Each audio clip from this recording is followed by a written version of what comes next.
You're on a path in the woods, and at the end of that path is a cabin. And in the basement of that cabin is a princess.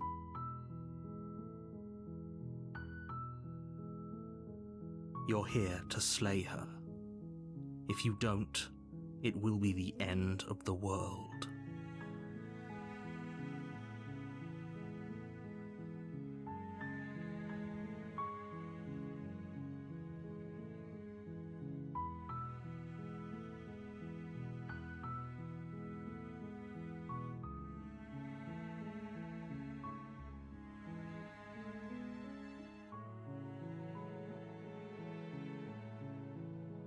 Seriously? You're just going to turn around and leave?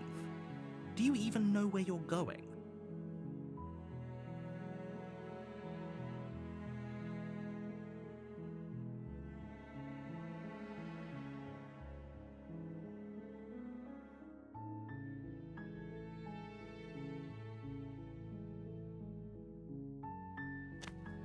Fine.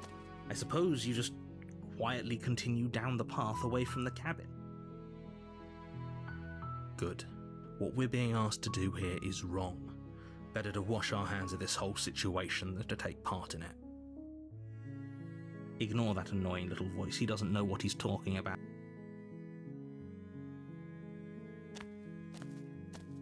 That's strange.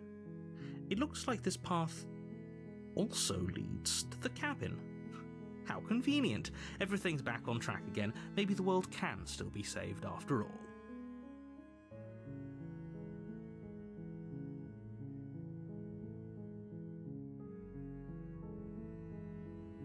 You're really keen on wasting everyone's time, aren't you?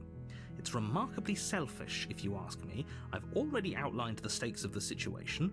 If you don't do your job, everyone dies. Like, dies. Forever.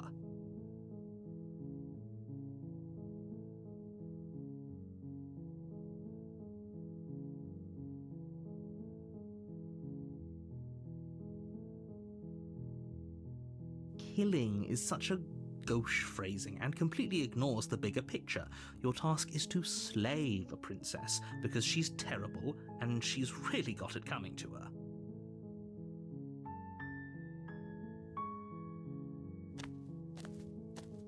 But fine, you turn around and trek back down the path you came.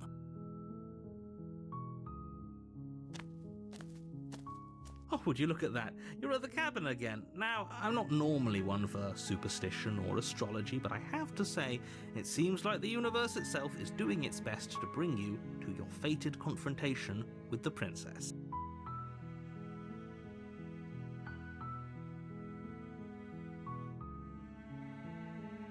There's always a choice. Let me tell you right now that you're making the wrong one for pretty much everyone who's ever lived, as well as for everyone who ever will.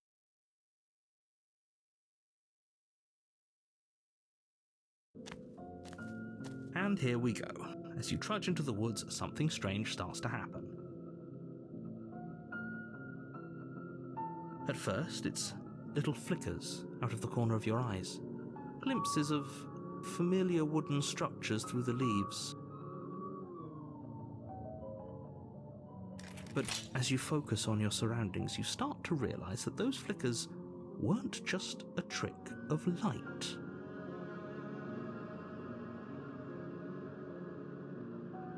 In every direction, there is a path and a cabin. And not just a cabin, the cabin. An infinite fractal of paths and cabins desperately trying to draw you back to where you need to be. Wait, what's going on? But you're too stubborn for that, aren't you? It doesn't matter how many paths or cabins appear around you, you're just going to do whatever you can to shirk your responsibility because you care more about irritating me than you do about the fate of the world.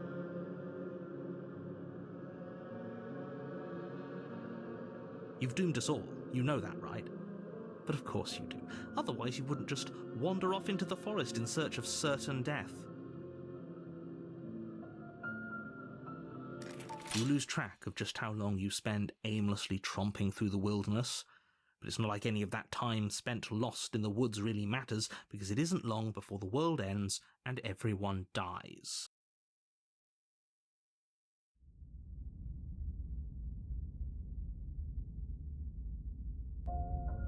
You're on a path in the woods, and at the end of that path is a cabin. And in the basement of that cabin is a princess.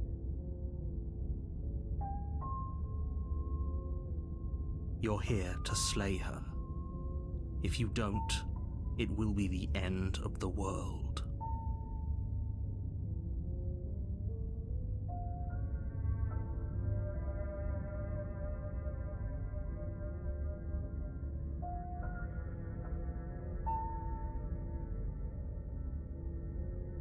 My tricks? What on earth are you talking about? We've just met for the first time. If he doesn't remember what happened, then maybe it's best to keep it that way. I don't know. I think it's more fun if he knows what we're thinking. He's like a captive audience. The entire world ending wasn't enough to get rid of us. I don't think there's much he can do other than object. I wonder what else we can do to ruin his day.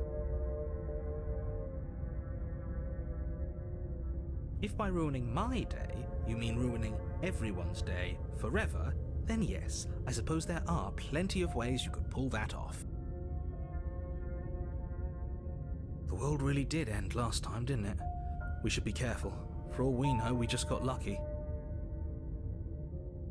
The world hasn't ended yet, and you are never going to slay her with that attitude. Stuff those pathetic little voices to the back of your mind and stay focused on the task ahead.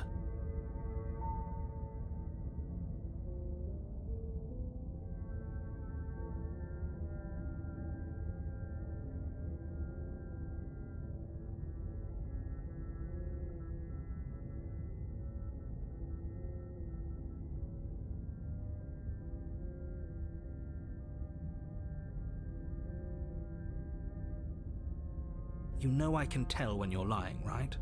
Please take this seriously. I am begging you.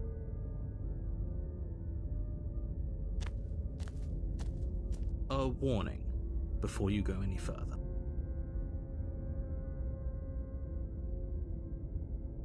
She will lie, she will cheat, and she will do everything in her power to stop you from slaying her. Don't believe a word she says.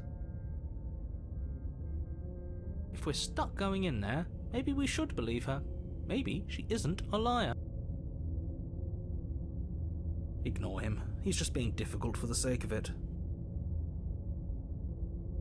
Let's keep an open mind.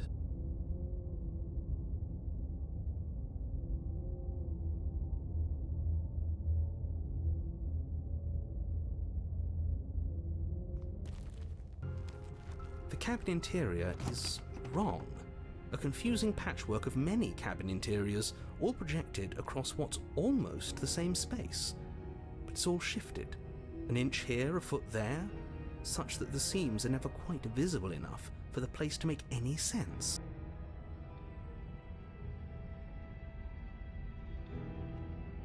The only furniture of note is a plain table, its legs all the wrong lengths, its material devoid of feature. Perched on that table is a pristine blade.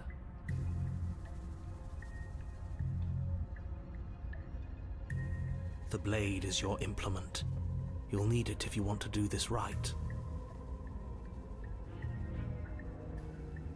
If he wants us to take it, maybe we should just leave it to collect dust. Or better yet, grab it and throw it out the window. What good is a knife against a world-ending monstrosity anyway? No, we're taking the knife. Have you seen this place? We have literally no idea what to expect and no idea what we're dealing with. I've already told you what you're dealing with. You're dealing with a princess. How many times do I have to explain this incredibly simple and straightforward premise?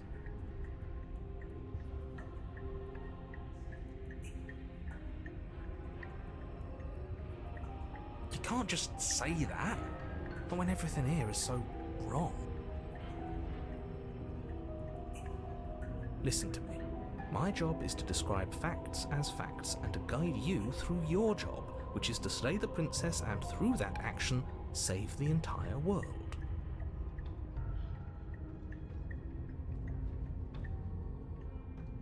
And if you're going to slay her, you cannot let fear creep into your heart. You cannot lose yourself before you even get to her. Oh, ho, ho, ho! You've piqued my interest. What's going to happen if we lose ourselves? Nothing, because you're going to pull yourself together.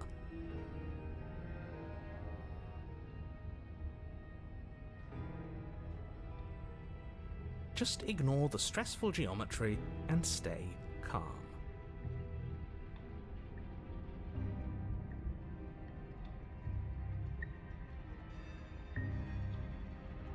How? Even if we closed our eyes, you're constantly describing it to us.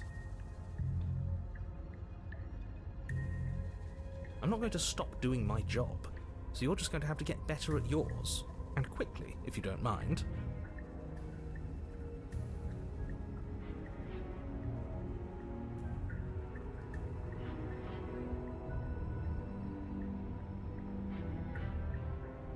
Yes, take a deep breath. I'm all for getting under his skin, but we'll miss out on loads of fun if we shrivel up into a ball and go insane the first time we see something weird.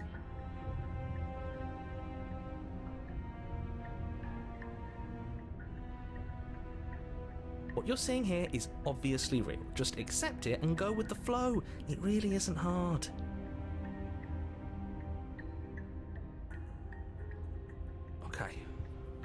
Okay, I'm fine.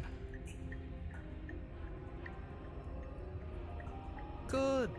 Now, whenever you're ready, we're all waiting for you to complete a very important task.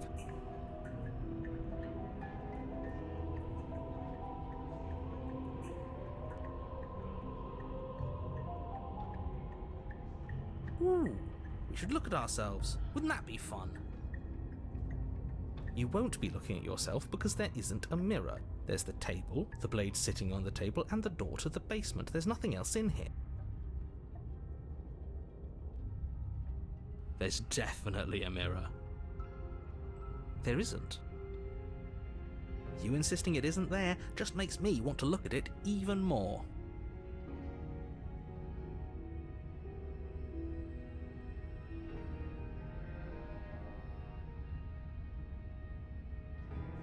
You walk up to the wall next to the basement door.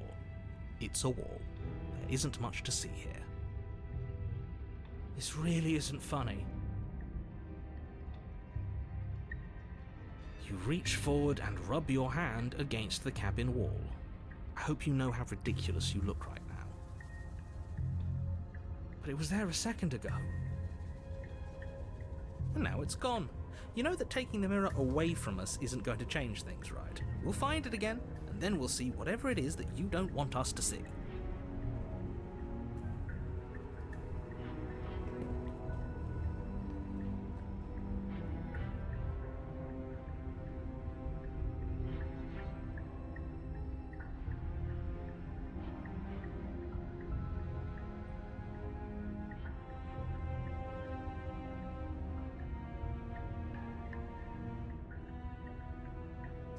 You take the blade from the table. It would be difficult to slay the princess and save the world without a weapon. Then how are we supposed to hold it? The other way, thumb at the bottom. Will look much cooler and more serious if we hold it with our thumb at the bottom. It really doesn't matter how you hold the blade, as long as you have it. Just make a choice.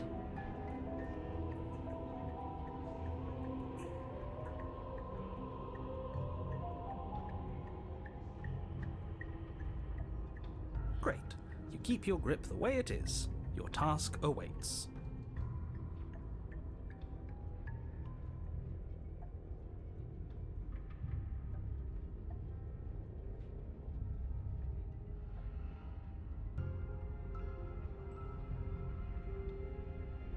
Haha! Yes! Do it! Seriously. Ugh, you You throw the blade at the window, glass showering the cabin as your weapon flies out into the night. I suppose you'll just have to deal with the princess without it. We'll be fine, don't worry about it. What's the worst that could happen? The world ends. Been there, done that. I'm not so sure. This place is already messing with my head. It would be much better if we had a weapon. What's done is done. Good luck, hero.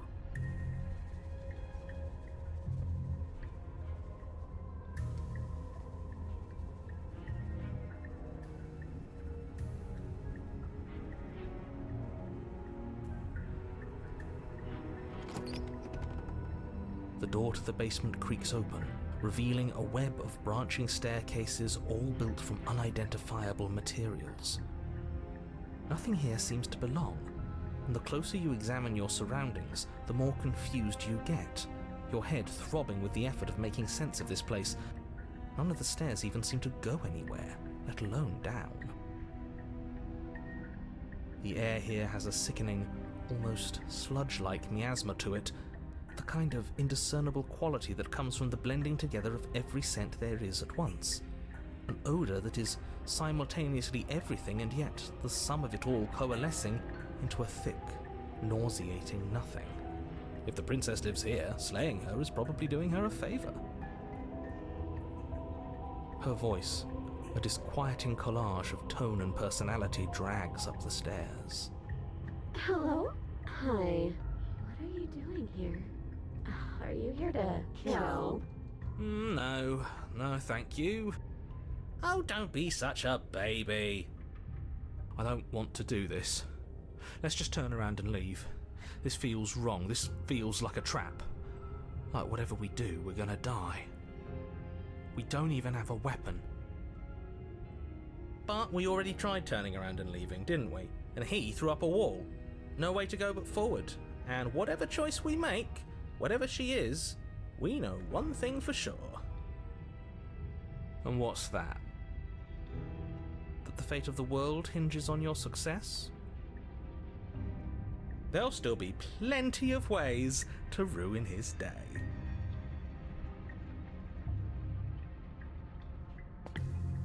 You step to the left. The path is cruel against your feet, the impact of each step sending pulsing vibrations up your legs, until there's nothing left in them to feel. The air around you grows cold the further you progress. At first a barely noticeable drop, quickly evolving into a numbing cold.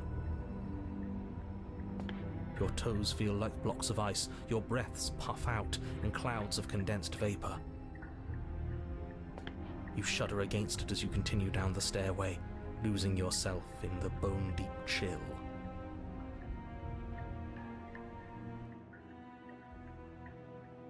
You slowly lose sense of yourself the further you go. Time disappears, and you can feel yourself begin to untether. Physical sensations dull and then vanish, until the only things experienced are the endless repeating patterns and emotions of the journey, a continuous march forward to a destination long forgotten. Consumption and betrayal, skepticism and blind devotion, rivalry and submission, terror and longing, pain and unfamiliarity. And at the heart of it all, an emotion that can only be described as... Are you just going to stand there? What the hell was that? What happened to us? I feel so strange. Like I'm fundamentally different, but also still the same person I was at the top of the stairs. Oh well, that was a trip, but now it's over. Time to get back to our old devilish ways. The princess, eyes bright but otherwise shrouded in darkness, watches you impatiently from the other side of the basement. Don't forget why you're here. And why are we here again? In case you weren't listening, I'm afraid I lost myself on the way down. You're here to... He's just being an ass, we remember. Though I'm still not sure if we should trust you. Let's talk to her for a bit, try and get our bearings. She seems normal.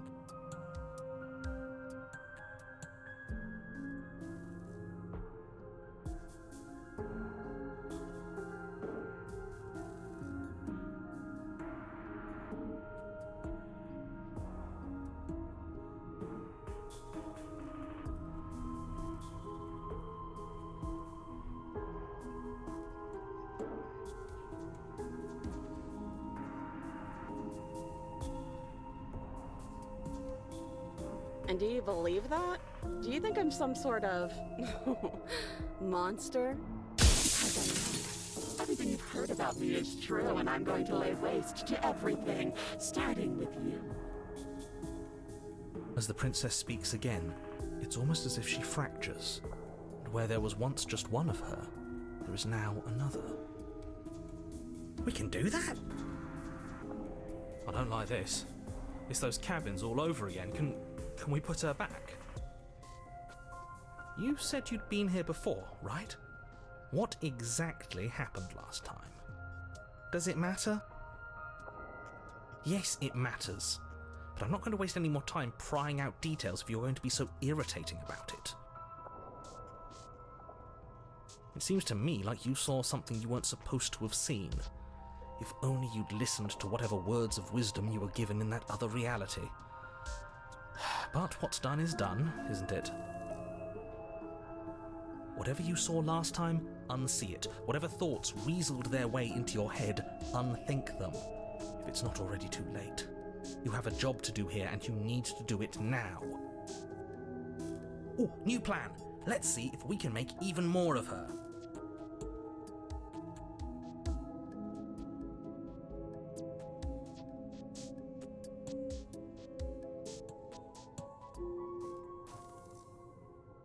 What, like you need me to hold your hand and tell you everything's okay? You're not really cut out for this, are you?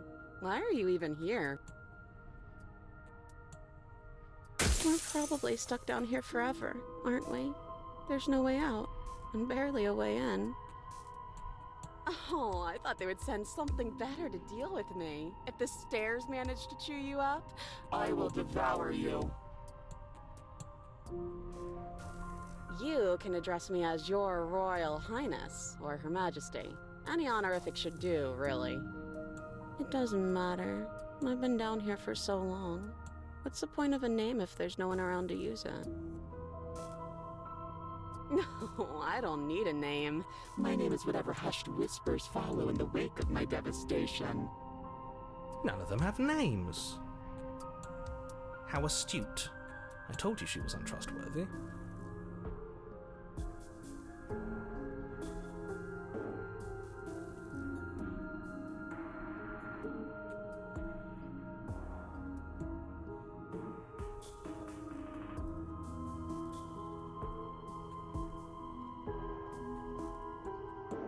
And what's that supposed to mean? Are you trying to get under my skin?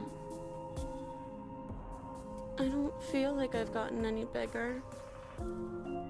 It must be fear creeping into your heart. You know you can't stop me.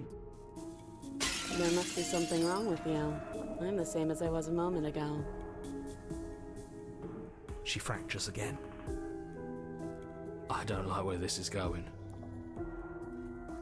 Neither do I. Which is why you need to slay her now before things get more complicated than they already are. How would we even do that? Where would we start? Could always start by retrieving the blade. The one he made us throw out the window. I wasn't the one who threw it. Oh, come on, you told us to. Don't try to pass the blame now that it's come back to bite us. Well, if I'd known we'd be dealing with this, maybe I wouldn't have been so hasty with my suggestions. Okay, this was fun for a bit, but we can't even really interact with her, can we? What's the point of asking questions if all we're going to get is a million answers? Can't even follow what's going on anymore. We need to get out of here. This whole place is making me itch.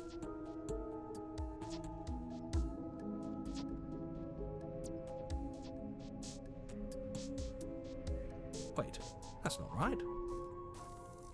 Go on. You take a step forward. Your foot lands, but it lands different. You experience a firm footfall, a gentle tread, a confident stride. You can feel yourself rupture. The room spins, your perception multiplying in a sickening kaleidoscope as your very self is pulled in incomprehensibly many directions. You find the blade suddenly in your hands. All at once you use it to strike at her bindings as you remain upstairs and slay her and leave her to languish alone. Is this what the end of the world looks like? What an unbearable mess. But this... we can't... Do you not have anything witty to say? I could use a good bit of wit right now. No, I don't, because this isn't fun. How are we supposed to have fun if everything is happening at the same time? It's the same as nothing happening, and nothing is excruciating. Luckily for all of us, nothing and everything doesn't go on forever. The world and the princess collapse in on themselves before it all falls apart. I think he's gone. We were never going to salvage this, were we? What happened to us? What are we? There are parts of us that are dead, and others, they just don't fit. They just don't fit. We can feel them moving around in spaces they don't belong. It's all so uncomfortable. Did you do this? Did we do this? Can you pull us back apart? Can you fix us? We should help her. I think we did this. How surprisingly sincere. I didn't actually think our actions had consequences. It's a little late for regret, isn't it? Please.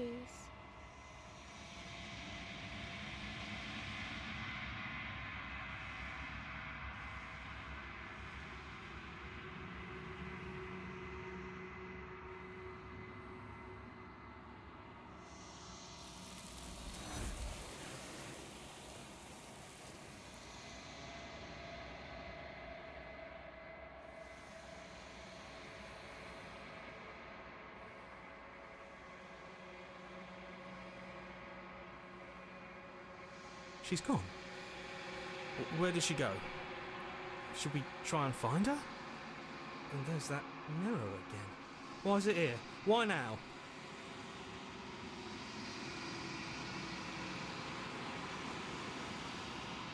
Right. She's gone. It's just us and that awful thing. Then what the hell are we supposed to do?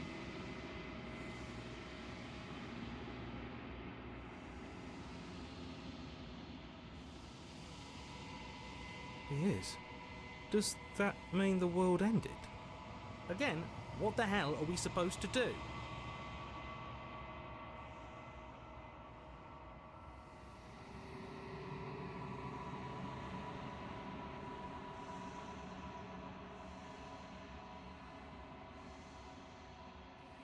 There's something dreadful about it. I don't think you should. No, don't do that.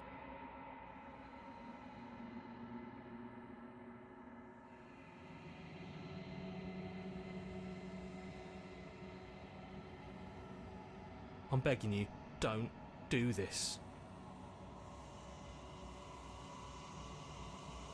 It's different now. It feels, I don't know, final.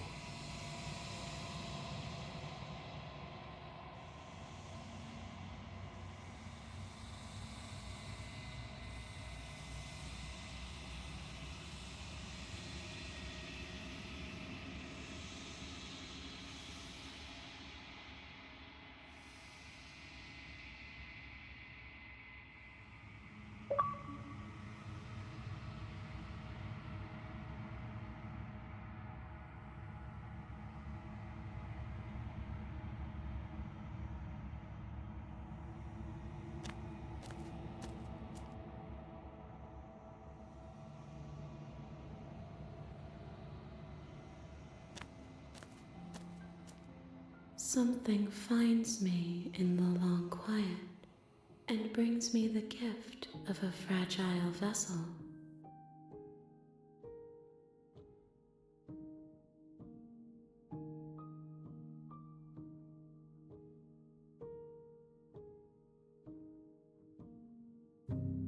I am solitary lights in an empty city.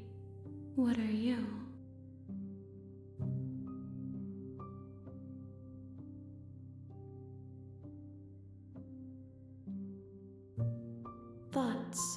connections, a dim and nascent network. I wish to be more.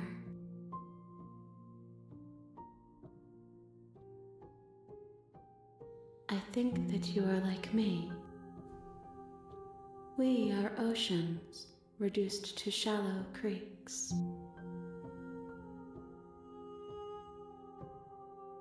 Yes, nerves and fibers to feel the worlds beyond, perspectives to make my own.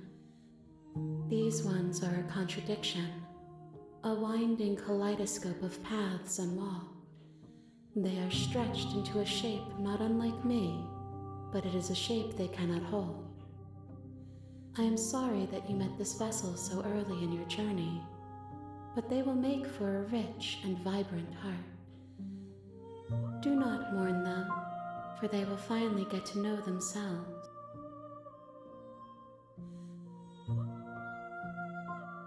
How can the world have ended if we are talking?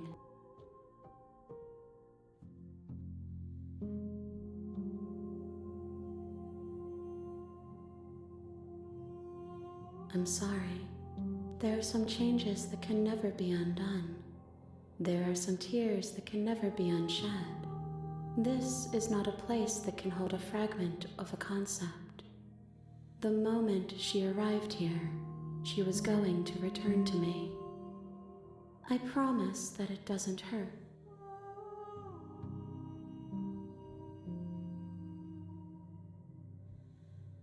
You are the only thing I have ever known. The space we're in is vacant. Nothing comes here but us.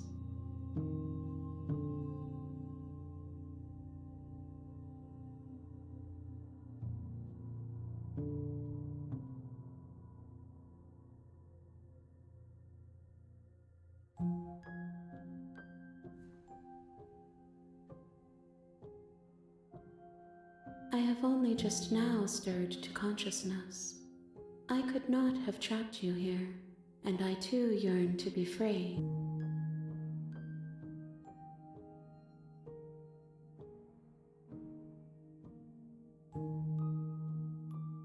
I know only that they are. She is part of me, and part of me is her.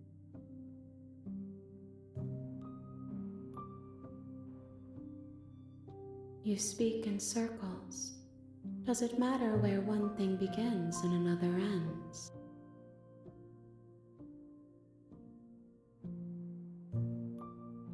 You are familiar, but you are not me. I feel sadness, longing, hope as I witness you.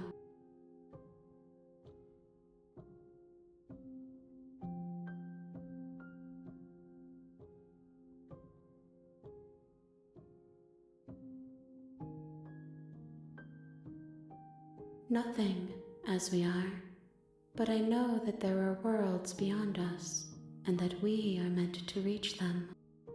There is no exit, but this vessel is a creature of perception. She can make you forget, if only you believe her to be able to.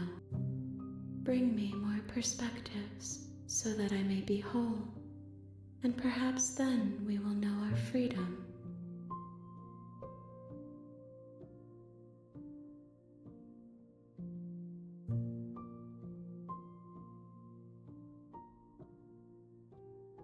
I have not lived. I am not afraid to die. Everything, until we meet again. More than you have found, but less than there are to find. I am infinite. The rest will find their own way home.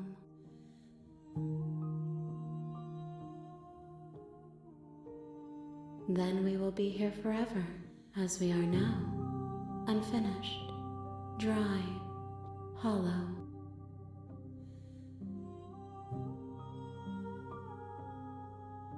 You ask of things that cannot be done.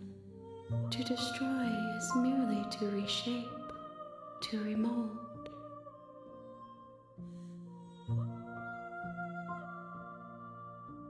How can I know? I am flickers in something sprawling and unilluminated.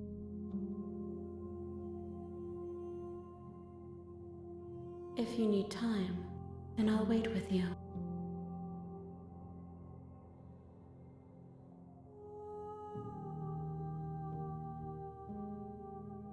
You are as I am now, and forever is a long time to remain undone.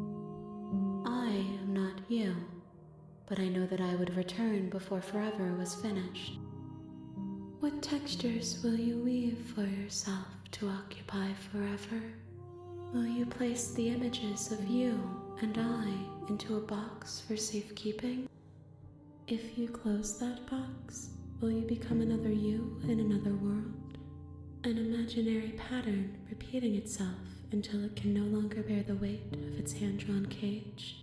You'll always come back to the box, because you'll always want to know what it means to be you. I will be here waiting by your side until you're ready to return to mine.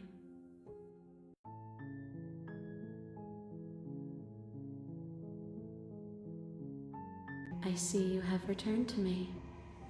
Days mean nothing in the maw of forever. I never left your side.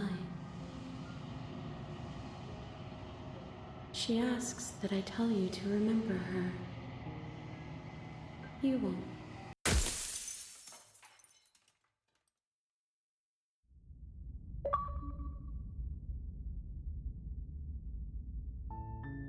You're on a path in the woods, and at the end of that path is a cabin. And in the basement of that cabin is a princess. You're here to slay her. If you don't, it will be the end of the world.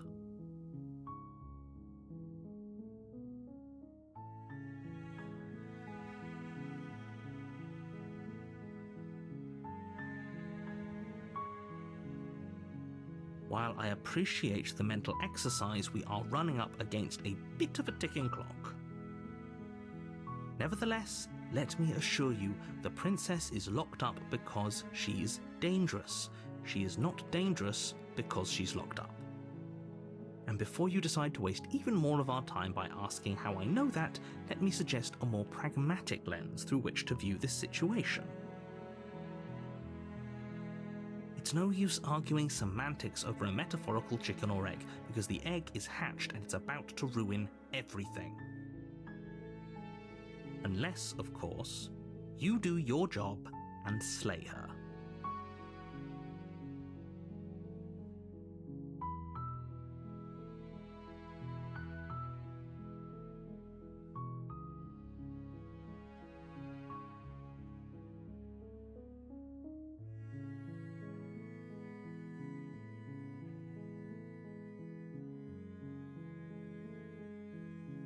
I'm talking about the end of everything as we know it. No more birds, no more trees, and perhaps most problematically of all, no more people. You have to put an end to her.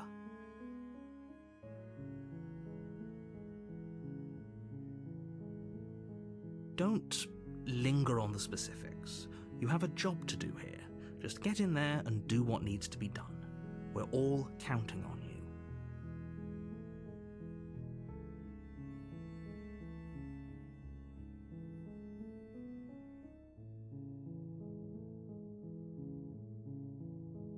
Look, you're already on the path that leads to the cabin.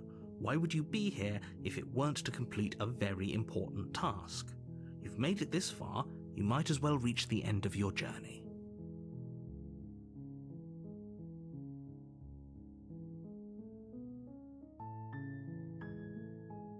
Does it? Are you a monarchist? Is slaying a princess that much worse than slaying a fisherman or a miller or a seamstress? If anything, slaying a princess is much better than slaying a seamstress. Seamstresses contribute something of value to society.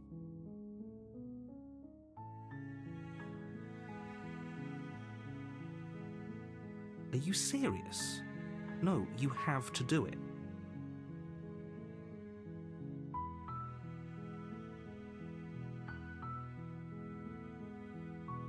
Good. As long as you remain focused on your goal, it should all be smooth sailing. You make your way up the short path to the cabin. You'll find the princess within. A warning before you go any further. She will lie, she will cheat, and she will do everything in her power to stop you from slaying her. Don't believe a word she says. We're not going to go through with this, right? She's a princess. We're supposed to save princesses, not slay them. Ignore him. He doesn't know what he's talking about.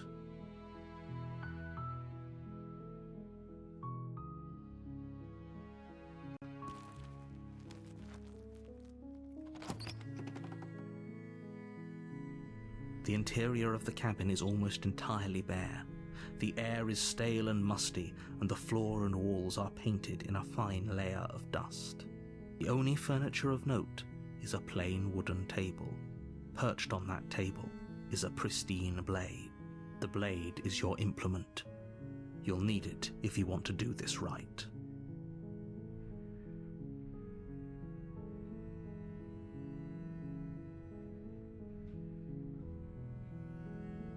You take the blade from the table. It'd be rather difficult to slay the princess and save the world without it.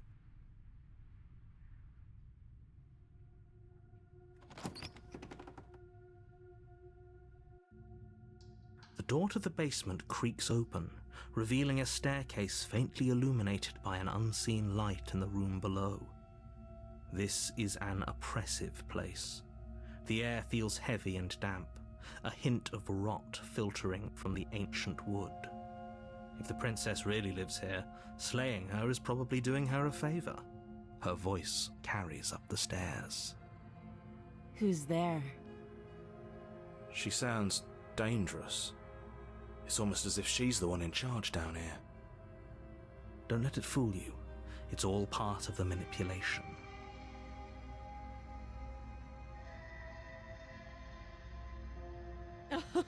Oh, are you now? Why don't you come down and let me take a look at you? Great job. You gave away the element of surprise. Good luck, hero. You walk down the stairs and lock eyes with the princess. There's a heavy chain around her wrist, binding her to the far wall of the basement. She's so coldly beautiful. Is she really a threat to the world? Focus on the task at hand. You weren't kidding when you said you were here to kill me.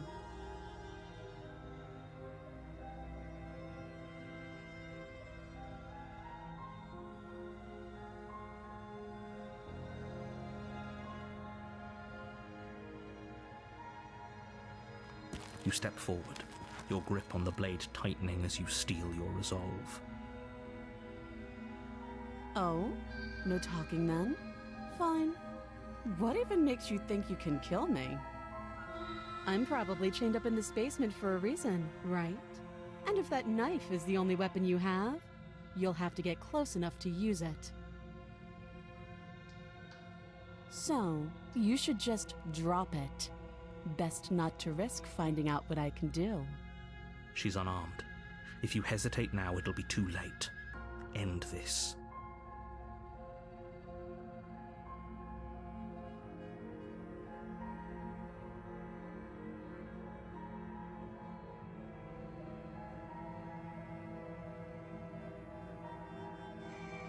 You lunge forward without a moment's hesitation. You feel flesh easily give way and look down to see your blade already sinking deep into her heart. Oh. This is it, isn't it? I'm almost embarrassed. I should have seen that coming. But I have to wonder, do you actually believe this was enough to kill me? It's like she's convinced she can't die. Yes, even as she lays there dying, she entirely believes herself to be alive and well. But it's over, isn't it? She stopped breathing moments ago, that arrogant look still plastered on her face. But is it over? Really over?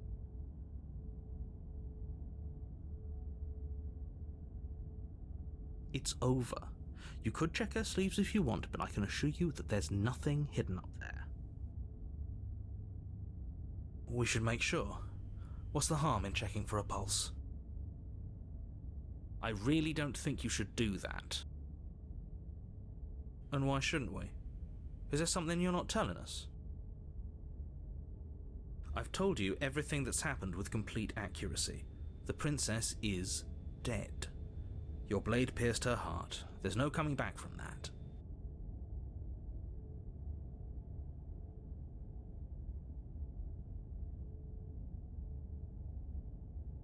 Yes, exactly. It's over. With your work done, you make your way back up the stairs, closing the door to the basement behind you. Why do I feel like we've done something terrible? You did kill someone. Greater good or not, something would be very wrong with you if you didn't feel at least a little bad. But it was for the greater good. One of these days that will sink in and help ease your guilty conscience. But that day isn't today. Let's just get out of here.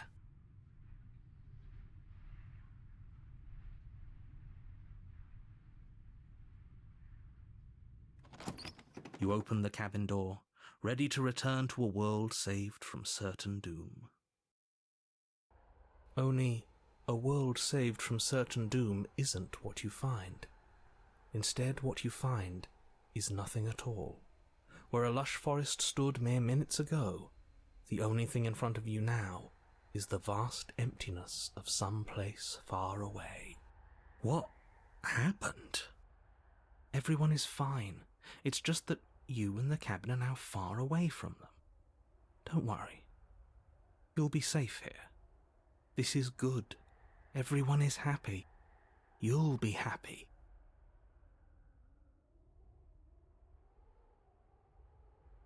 This isn't an ending.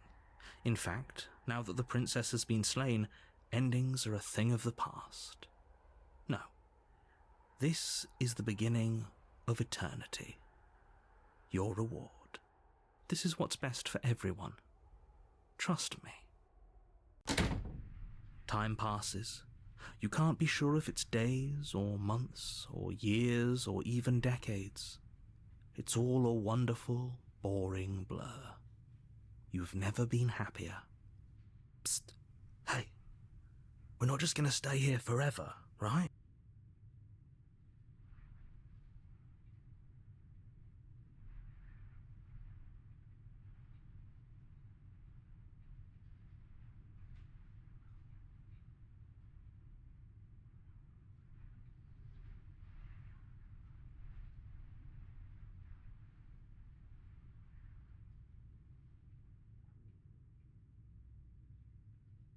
I do, but you're probably not going to like it. The blade. We can use the blade to get out of this. I can hear everything you say, little voice. There's only one thing it would want you to use that blade on, and I'm afraid that thing is you, dear hero. He's right. It's the only way out. Do you hear that? It wants to take this happiness away from you. It wants this wonderful place to end. Do you not? There's more for us to do, and the only way for us to do it is to take that blade and use it. Don't you dare.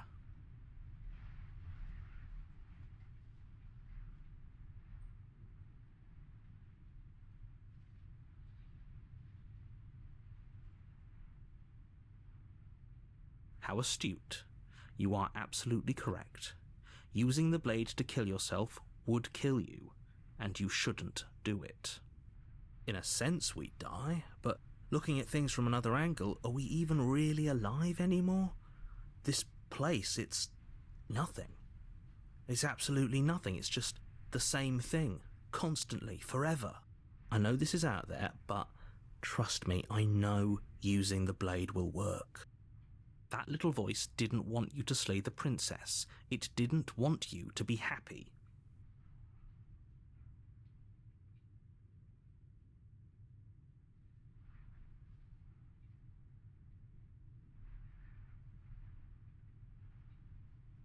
What a relief. I suppose we've got all the time in the world for you to change your mind. More happy time passes, though the word begins to lose its meaning. Time, that is, not happy. Happy still has plenty of meaning. Please, shake yourself out of it. We have to get out of here. The little voices' pleas fall on deaf ears. Eventually you pass into a blissful state of pure existence.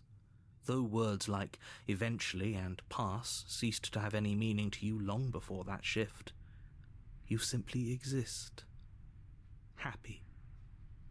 Forever.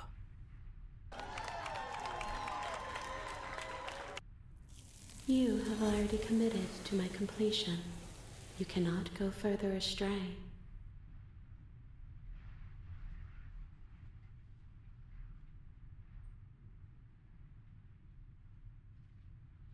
Are we really happy? Or is he just telling us that we are? Good, because I have an idea to get us out of here, though you're probably not going to like it. The blade. We can use the blade to get out of this. I can hear everything you say, little voice. There's only one thing it would want you to use that blade on, and I'm afraid that thing is you, dear hero. He's right. It's the only way out. Do you hear that? It wants to take this happiness away from you. It wants this wonderful place to end. Do you not? There's more for us to do, and the only way for us to do it is to take that blade and use it. Don't you dare. If we die, you can yell at me all you want. I made this happy little place for you. Is this not a good enough reward for saving the world? An eternity of bliss? You ingrate? Fine. Whatever. For the first time since time stopped meaning anything, you throw open the door to the basement and walk down the stairs. The princess's body is dust and bones, though the blade you used to slay her is still as pristine as the day you first held it. You pick up the blade, you stab yourself, and you die. The end. Nice knowing you.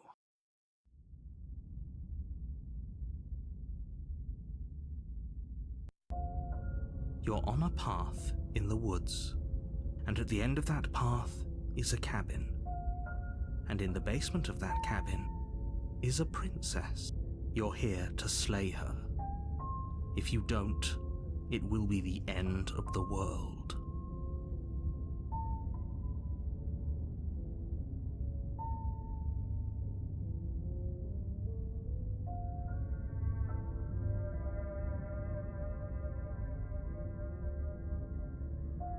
A terrible sense of déjà vu? No, you don't have that.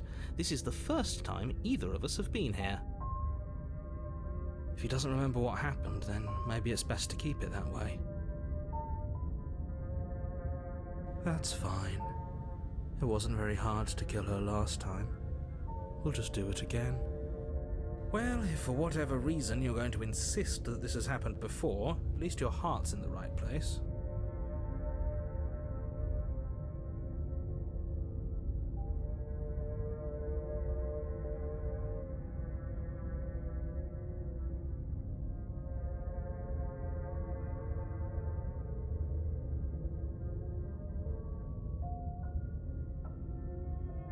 It hasn't. Or if it has, I certainly haven't been a part of it. Like I said, we've just met for the first time, you and I.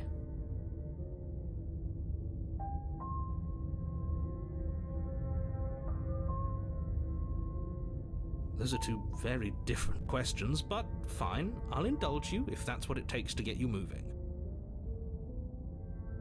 Let's say for a moment that this really is the second time you've met me, or at least a version of me. If you're back here, I'm assuming you died, which probably only happened because you didn't listen to me. Oh, we listened to you plenty. We slew the princess just like you asked us to, and then you locked us away in an empty void for eternity. So we slew ourselves too. Well, if you killed yourself, then you weren't listening to me, because I would never want you to do that. Believe it or not, I care about you. And I believe your other question was something along the lines of, oh, what's the point of doing anything? If you're asking that, it sounds to me like you're making the rather dangerous assumption that your actions last time around didn't have any consequences. What do you mean? Of course there weren't any consequences. We slew the princess, the world outside the cabin disappeared, we died, and now everyone's right back where they started. That sounds pretty consequence-free to me. Yes, but in this purely hypothetical scenario, that begs the question of how you got back here. Did time simply rewind itself, or were you instead transported to a different world entirely? Had you failed to slay the princess, what would have happened to everyone in the place you left? It doesn't matter, because we didn't fail to slay her. And if she's really back, which I doubt, it'll be just as easy to do it again. But after that nasty trick you pulled on us, maybe she's not the only one around here in need of slaying. Just stay focused, will you?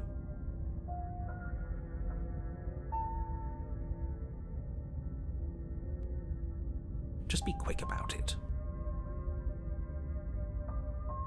That's a good point. How do we know we didn't have things backwards? Maybe slaying the princess was what ended the world, not the other way round. Yes, maybe this whole thing was a trick to get us to end the world. And now we get to go through the whole charade again, wholly aware of what's waiting for us at the end. But that's assuming she's alive in that cabin.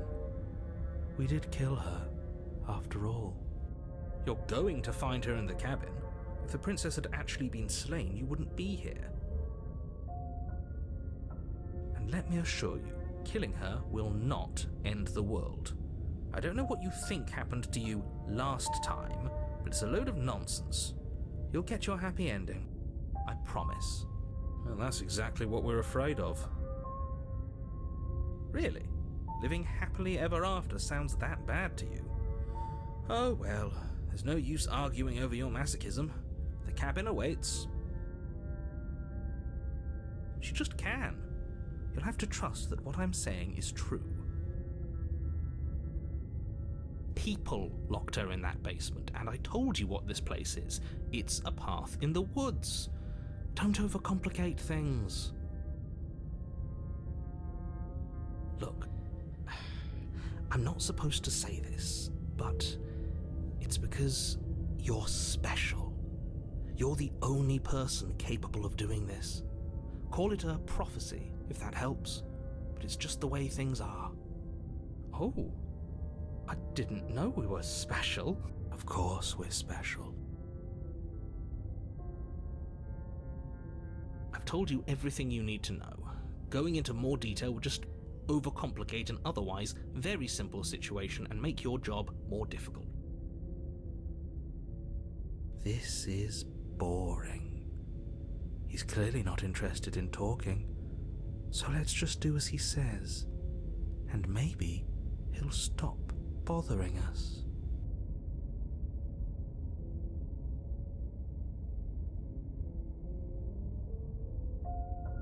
Great. Now, if you don't mind, the whole world is waiting with bated breath for you to save it from ruin.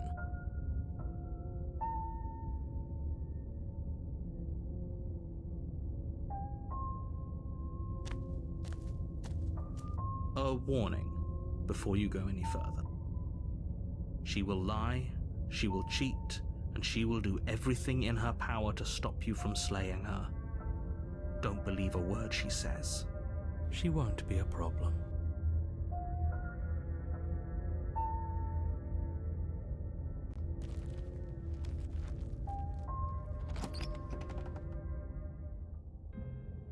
The interior of the cabin is cold, a soft odor of dirt permeating the air.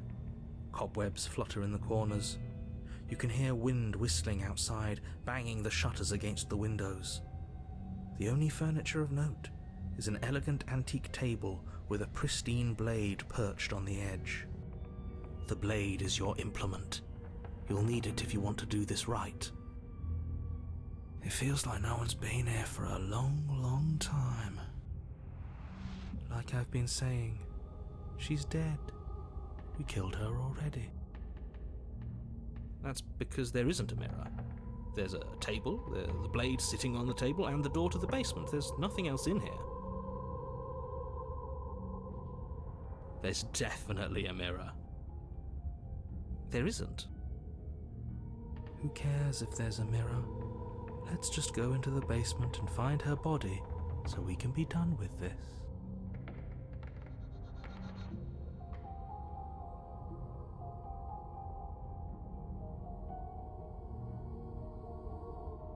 I care less about that and more about whether we're being lied to.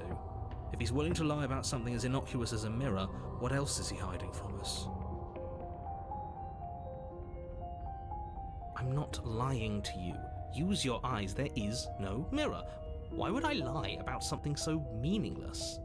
What good would it even do?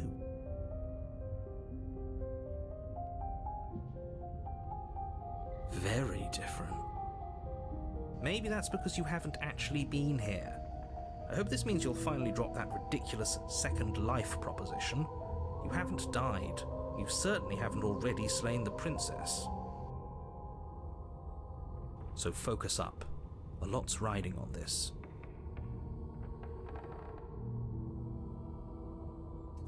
You take the blade from the table.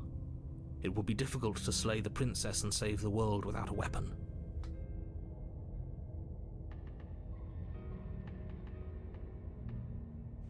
You walk up to the wall next to the basement door. It's a wall.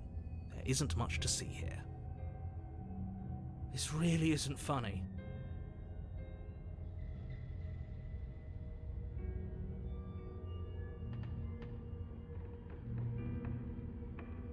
You reach forward and rub your hand against the cabin wall. I hope you know how ridiculous you look right now. But it was there a second ago. And now it's gone. Let's not spend much longer worrying over it. Clearly it's not even important enough to be acknowledged.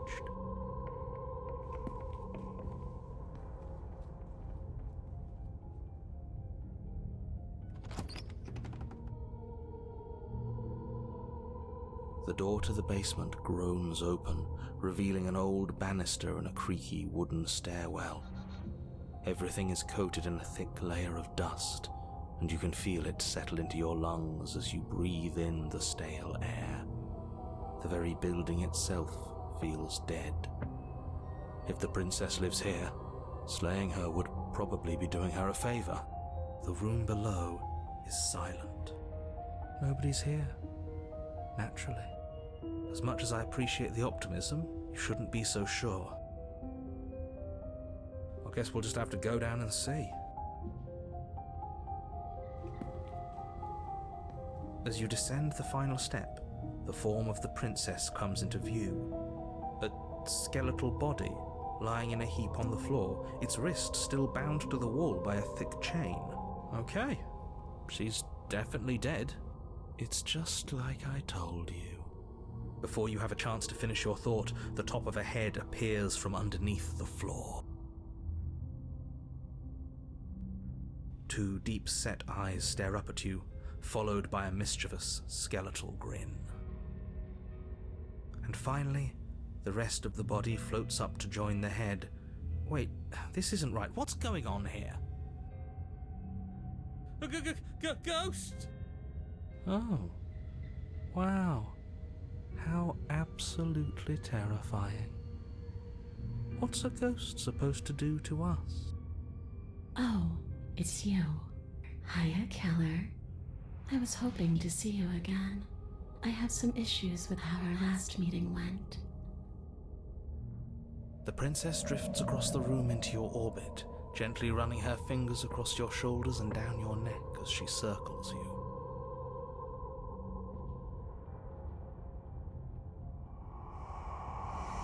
Her touch is cold and ethereal, formless yet real enough that her icy fingertips send shivers dancing across your skin. So she has a body, and she's right there. That means we could kill her again, if we wanted to.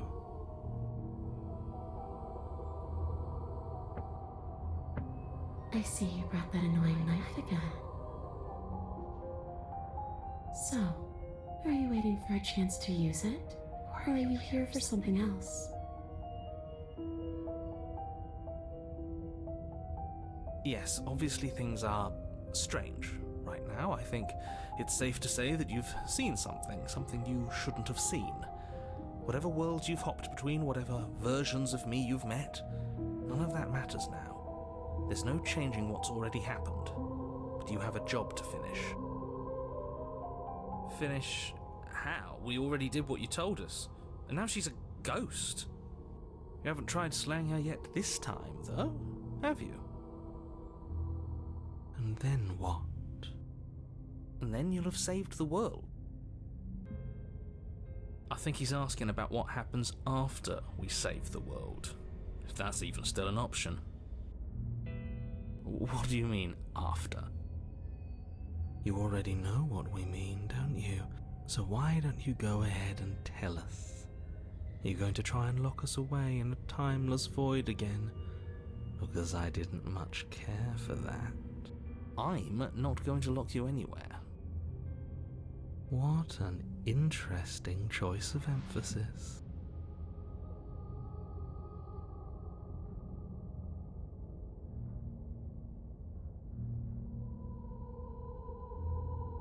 I don't feel very bad, but I guess I'm not dead. So you must have only mostly killed me. Or maybe death is only mostly real, but it's also mostly not real. I'm not sure. I'm just the one these things have happened to, not the one with all the answers, or any of the answers. But we're not a ghost. Unless we are? Maybe that's why the mirror disappeared. We're actually dead. Death, at least as a form of permanence, is just a concept. And clearly it's not a very useful one anymore. Maybe we should throw it out entirely. The princess glances back at the bones lying on the floor. It's just a body. Do you believe these bones? Or do you believe me? Because those bones aren't talking to you. She's seeing things pragmatically. We should do the same. Reality is what's in front of us, not our preconceptions of what it should be. There doesn't need to be a static truth. There doesn't need to be objectivity.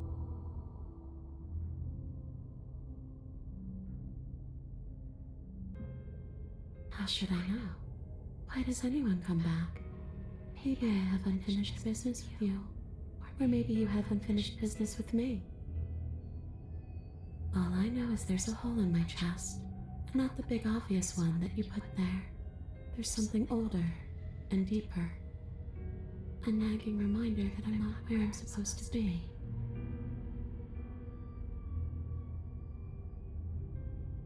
Home. And just where is home, I wonder? I don't know where home is. I just know it isn't here. But I can feel it calling to me from someplace far away. Wherever I'm supposed to be, it's out there. How specific. And how convenient for her. You see what she's doing, right? She's suggesting that the only way you can rid yourself of her would be to let her out, which, in case you haven't been listening, will spell the end of the entire world. No, those bones are just a body. They aren't me. Bury them.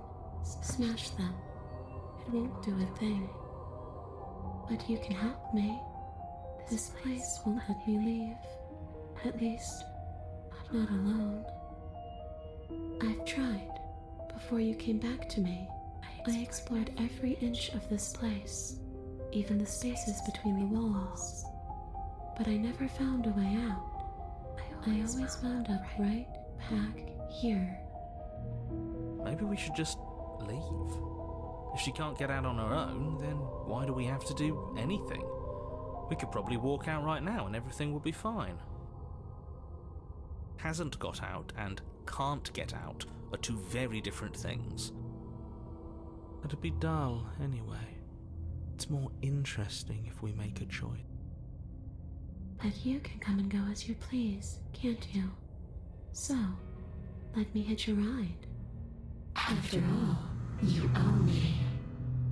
Absolutely not. Is she asking if she can possess us? She is. And I hope I don't need to explain why you can't let that happen. It would be catastrophic if she managed to escape this place. And if you let her in, there is very little anyone could do to stop her. Would she be able to see us if we went along with it? Now, isn't that an interesting thought? We could finally bring her face to face with him. I wonder what she would have to say to the one who wants her dead so badly.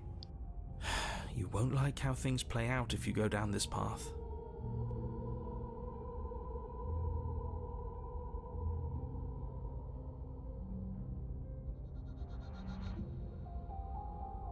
Then I won't hitch a ride.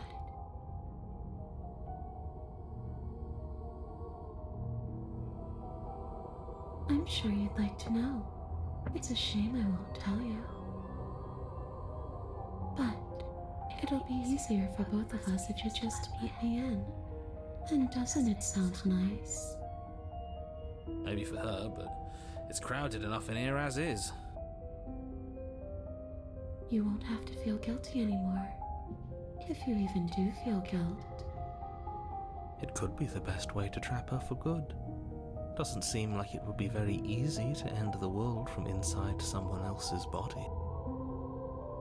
That is a very dangerous train of thought.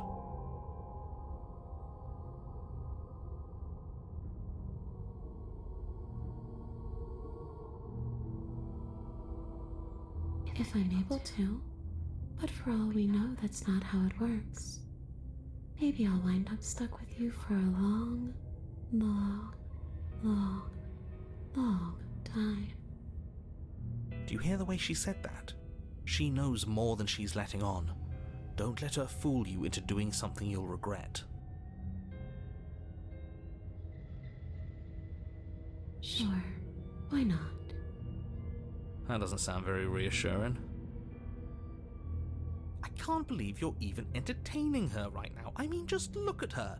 Do you think she has good intentions for her murderer's body? Of course she doesn't.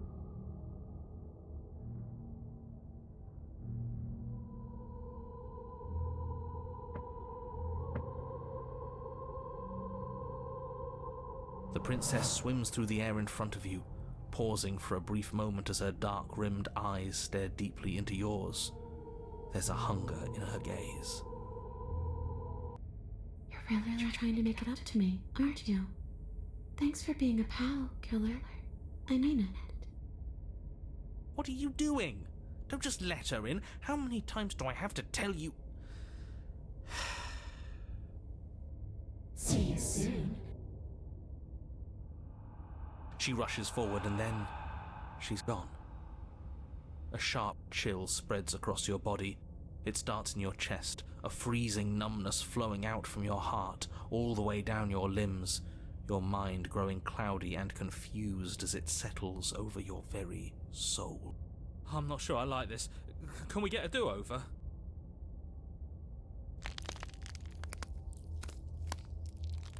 I'm afraid it's too late to stop now. The numbness gives way to a stabbing pain, your muscles twitching and convulsing violently, each involuntary movement causing more waves of agony to ripple across your body. You collapse to the floor, and everything goes dark. Come on, you. You've got to get up. I know everything feels heavy right now, but we still have to get out of here. Your eyes flick back open as you get your bearings, your vision swimming as... So this is what it's like to be you, huh? Disembodied voice narrating your every move? So, it doesn't work like that for you? Clearly it doesn't, or she wouldn't have commented on it. All these shards of broken glass on the floor, are they also supposed to be you? Hey, I'm not a shard of broken glass, I'm... It's okay. You can finish your thought. I'm a voice? I'm me, is what I am. Who cares what we are? We exist. That's all that matters. You don't have to fight. We'll all be out of here soon. No, it matters. What we are matters. If I'm a shard of broken glass, then that raises some questions about certain other voices in here too. I'm clearly the same thing you are. They're not listening to me. Do they not listen to you either? No, I'm not talking about you. I'm talking about him. You don't need to know what I am. You just need to know that I'm different from you. More important. So, you're the one who pulled the strings and made me dead. I can tell you don't belong here. You're barely even there. Like the shape of something left behind. You're more of a memory than a person. That's rude. You're kind of like me, actually. I'm just going to ignore her. You push yourself off the ground. The princess is nowhere to be seen. Obviously, she's nowhere to be seen. Because I'm in here with all of you. Everybody knows that. I'm setting the stage. The room is empty because you made a spiteful, idiotic, and all-round foolish decision. You don't have to let him get to you. You're better than that. You're starting to make things right. This is infuriating. Just whatever you do, you can't leave this place. It's not too late to fix this. Probably.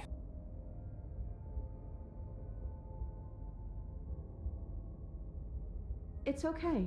We're almost out of here. Just take it one step at a time and everything will be fine. Everything won't be fine if you listen to her. One way or another, this is all going to end. Wouldn't it be nice if he ends with it? Wouldn't that be nice? There's only one way to find out.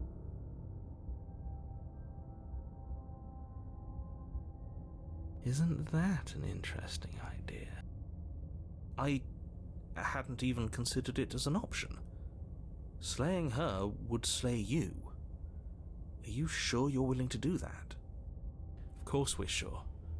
The decision has already been made. All right then. Better this than ferrying her out of here. After all that, you're really just going to stab me again? Hear that? She's scared. No point wasting more time. Do it. You lift the blade, then plunge it deep into your guts. Pain spreads quickly through your torso as you attempt to turn its edge up towards your heart. The princess, her spirit bound to your prison of flesh as she had once been bound to the basement's prison of stone, cries out in agony as you slice through organ and muscle. I don't want to die in you. I thought you finally understood me, but instead you just wanted to hurt me again. Your skin roils and bucks as she violently pushes against it from the inside. Bits of her seep through, white and glowing with ethereal light, but still the walls of your prison hold. If only I could drag you with me and make you understand. But that's not the way things get to go for me, is it? It would certainly be interesting. Though being dead does sound dull. And you are about to be dead. Again. Get away from me, you cold little freak!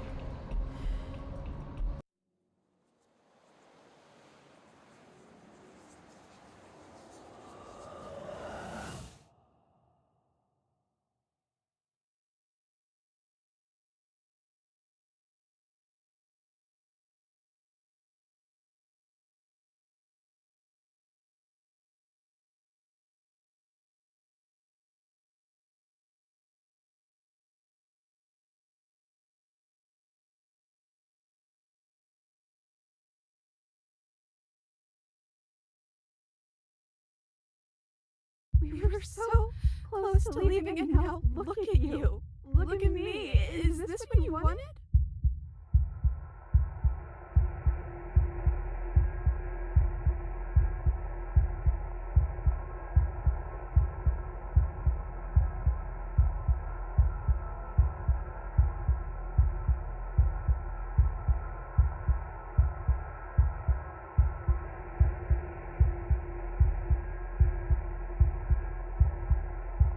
Oh, you're here too.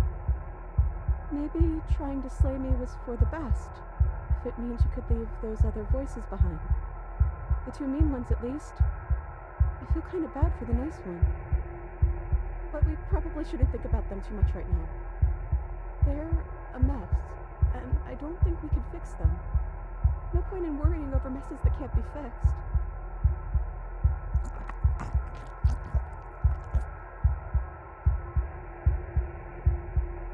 Wait, if we need to leave together to get out, this could still count.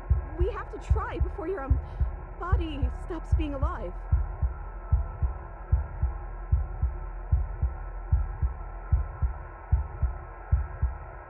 There's nothing we can do for it now, but we can still try to save us.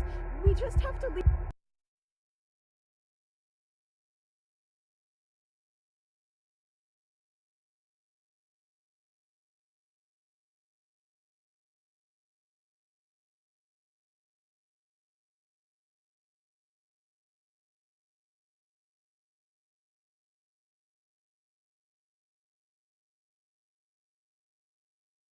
Are you still there?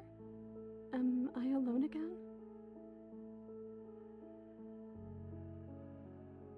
Then at least I won't be lonely. It's nice to hear your voice. I mean, think your voice?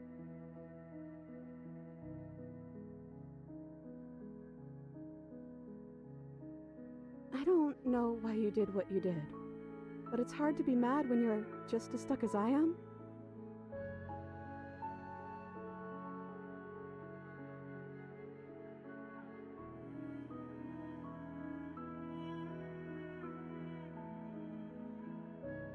I'm just trying to make the best of things. You could always make the best of things too, if you want. We both have a chance to start over. Besides, there's something about you being in here with me that feels right. I never wanted to be your enemy.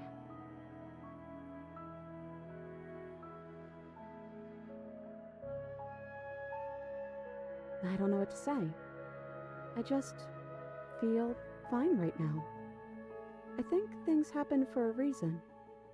And if you trying to kill both of us is what it takes for you to finally see what I see, then I'm okay with that.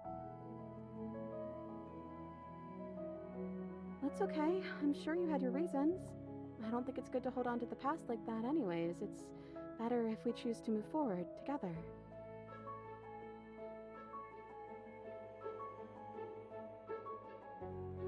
I wish I knew, but I think we're probably stuck here until something happens.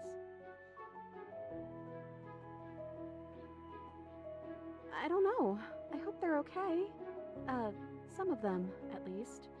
I didn't like the one that kept bossing you around, and that quiet one kinda gave me the creeps.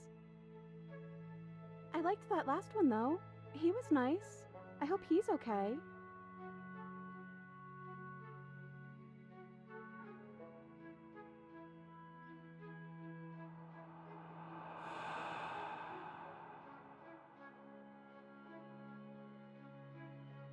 Maybe? It's like, sometimes we are and sometimes we aren't. Like, we're something in between ghost and not ghost.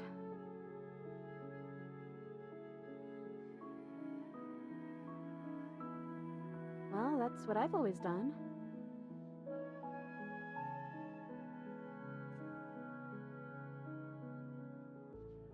I already told you I don't have any ideas. I did tell you that, right? Sorry if I didn't.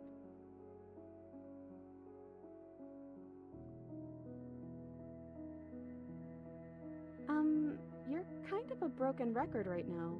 Are you okay?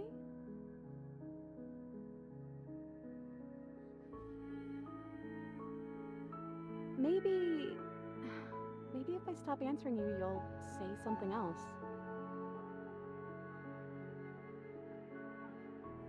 We're back at the beginning. My beginning. This is what happened to me last time.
Waiting has always worked for me before, but nothing's still happening.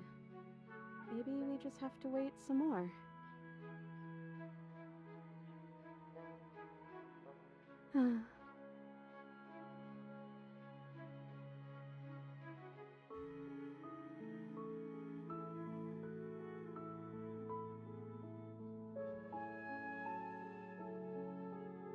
I've never gotten a title card. What did yours say?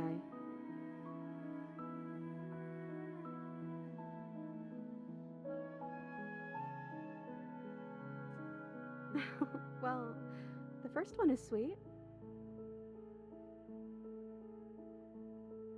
Well, maybe you're just misguided. And the story's not over yet. We might still find a happy ending.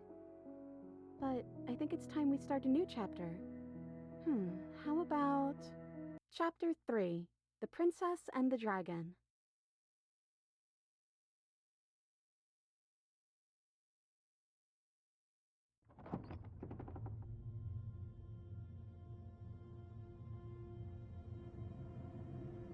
I guess you made it back here.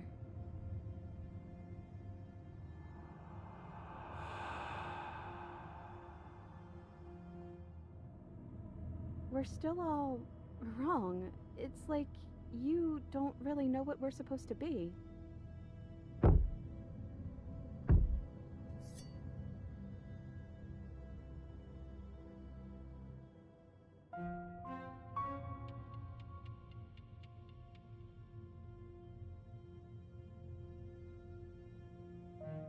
I know that sound. That's the knife. I guess it's hard to do anything without it.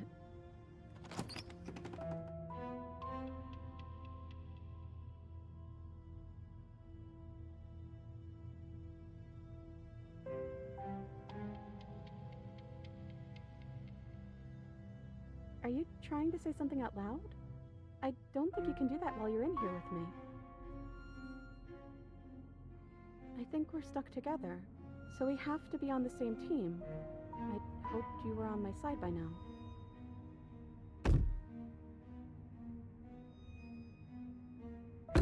Thumb, thumb, thumb.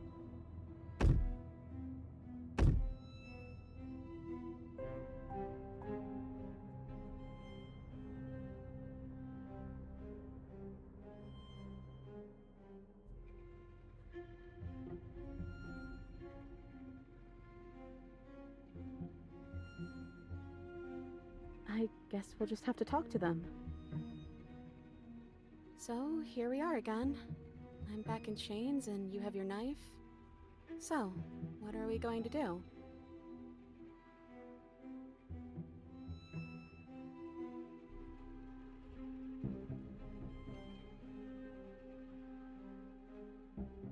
I guess we could just stare at each other?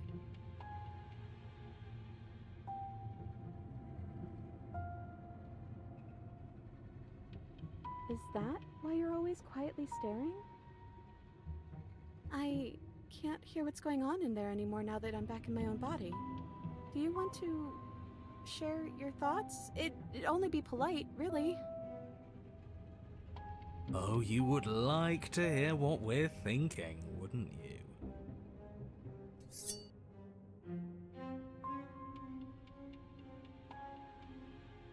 But I think we hold the power right now.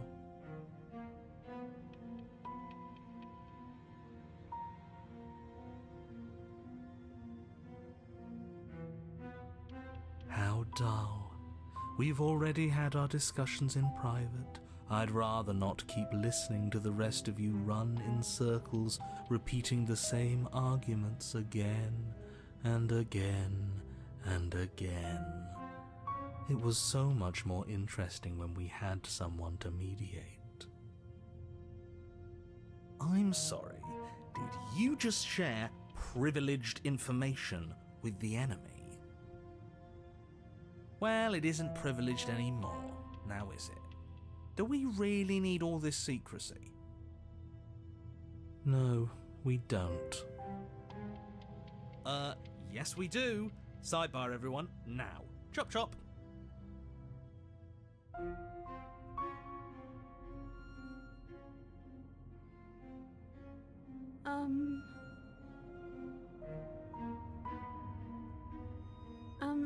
Excuse me. They're not listening to me.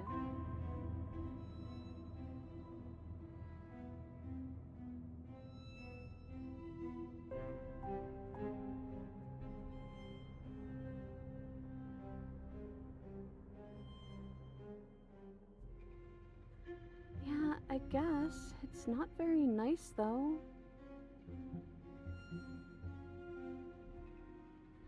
My apologies. They're really being quite dull in here.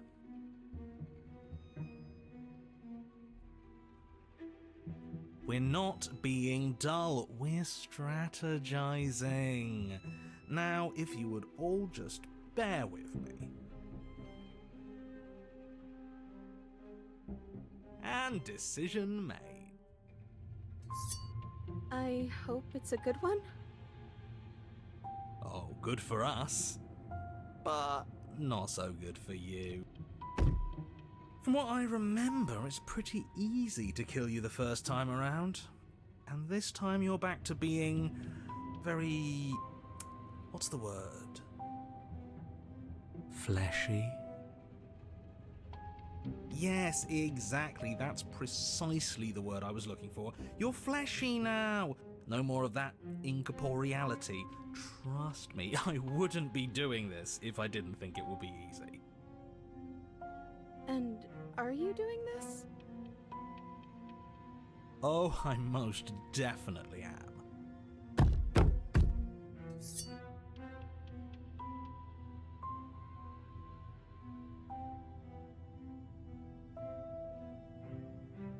Before anything happens, I just wanted to let you all know that we are not all on board with this. Now, we voted. It was not a majority decision. But we did have a plurality. He shouldn't count. Says who? Says me. He's not one of us. He's been here since the beginning. The old chum really deserves to say. Besides, you'll all thank us when this is finally over and we are officially on top. But enough chatter. Oh, so you finally decided to do something, have you?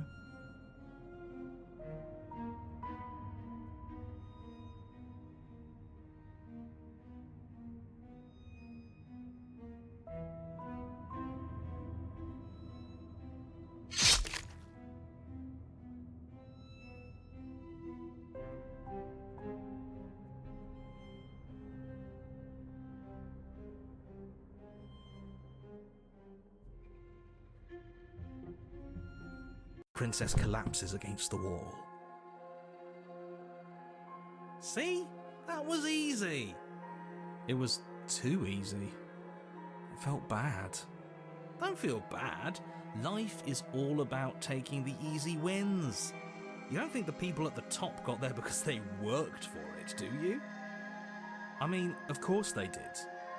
Hard work is important. Yeah, hard work often goes unappreciated. Why bother? Yeah, screw hard work. I guarantee you that anyone who's anyone has done nothing but take shortcuts. Am I supposed to find that impressive? Of course you are. I got us here, didn't I? Yes, everyone's very impressed with your accomplishments.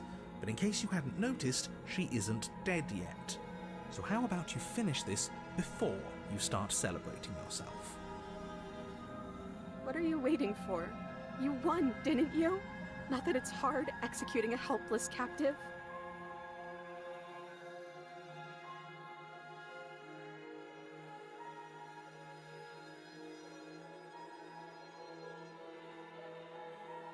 Oh, you're different. You're back, just as I intended. I was never cut out for leadership, really. That's you in that body again, isn't it? I thought it felt a little empty in here. I'm hurt, but I'll live, if you'll let me. Will you? Or are you still going to kill me?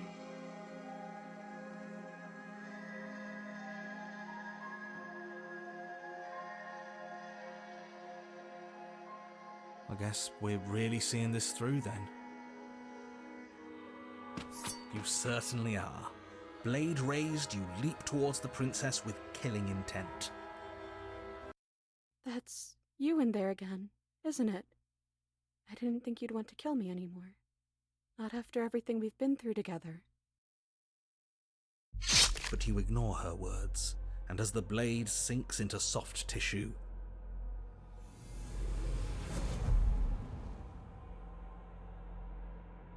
Come back to me!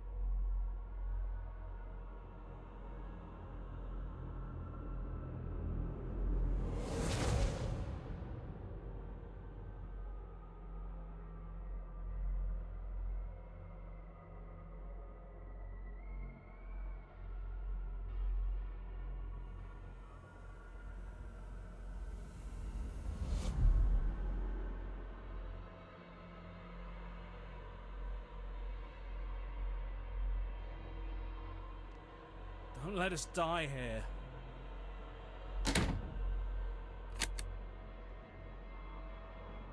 Don't let everything die here. You have to end this.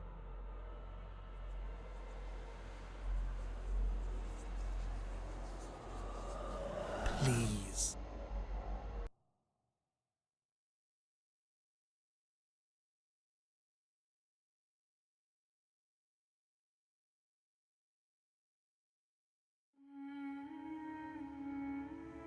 We're back together again.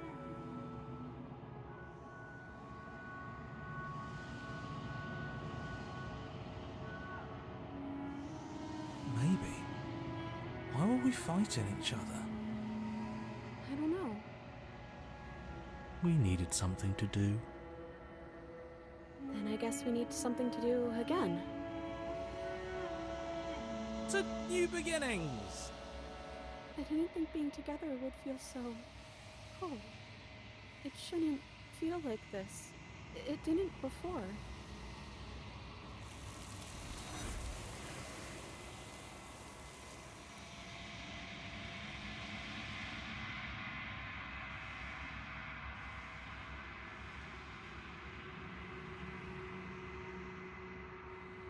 She's gone. Where did she go? Should we try and find her?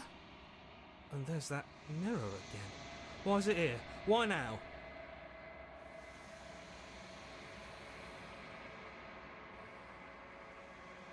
I would have kept them in the dark if I were you. What is that supposed to mean? Whatever awful thing I felt before, it feels so much worse now.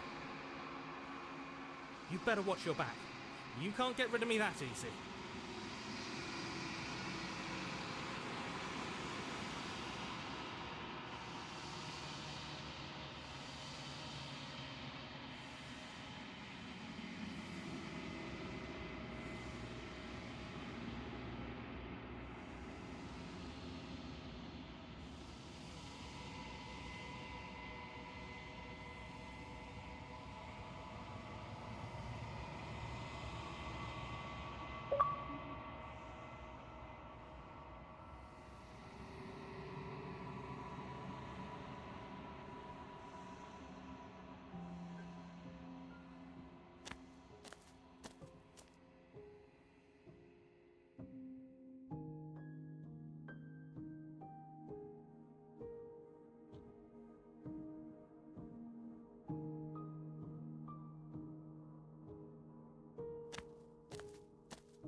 Flickering lights in empty cityscapes become pockets of vitality and movement. I am more than I was before. Whenever you are ready, I will wipe your slate clean once again.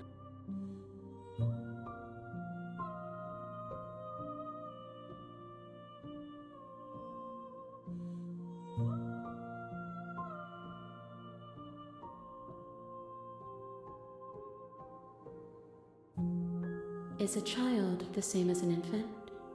I am an unbroken pattern, but every vessel gives fresh perspectives and carves new avenues of expression. I am different, but I am the same.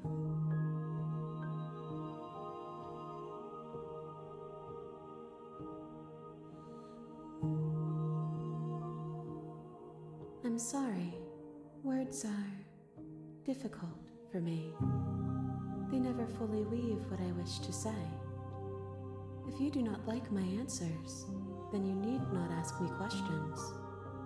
The vessels you choose to bring me carry far more meaning than anything words could say in the spaces between.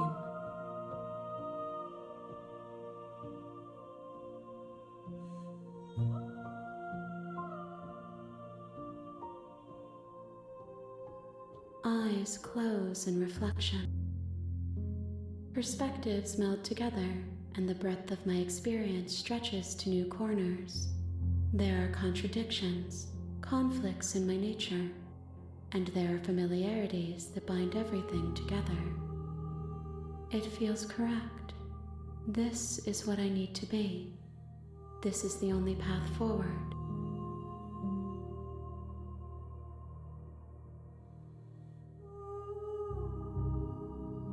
With every gift you bring me, I excavate the alleys of what I am meant to be, and every exploration yields new and complicated truths. What I will be is different than what I am, and what I am is different from what I was. I cannot tell you what desires I will hold when I have changed. But in this moment, all I want is to know myself and to know you.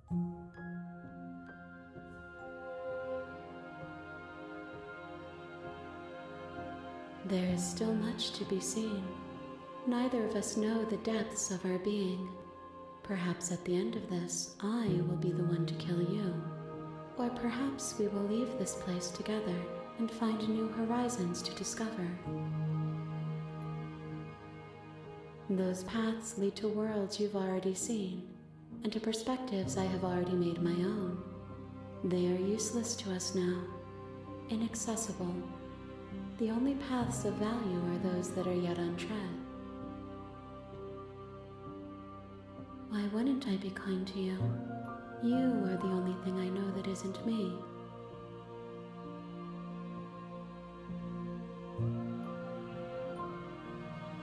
Gifts aren't what someone tells you to bring them. My joy is in seeing what you choose. There are no wrong answers. And every perspective illuminates my shadows and shares new secrets.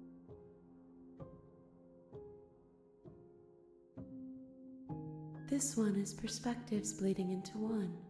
You know her better than you know yourself. She will make for an empathetic heart. Do not mourn her, for you would not mourn yourself.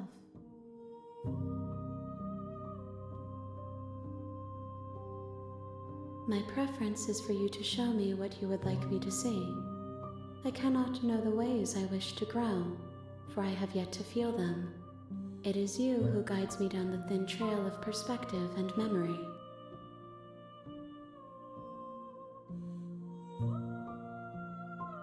The vessels are shaped by memories of you, but they are drawn to the edge of the long quiet. To them you are a gate to something more.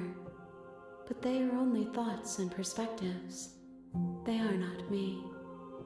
The wounds they've suffered carve texture around my heart. Without them, I would be as I was before. I would be alone and without sensation. I could not feel the joy of having you by my side, for I would not know your absence.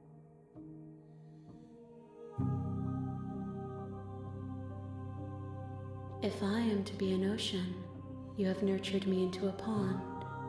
My waters are shallow and murky, and I yearn for more perspective. You will have your rest in due time, and I am sorry for the burdens I place on you.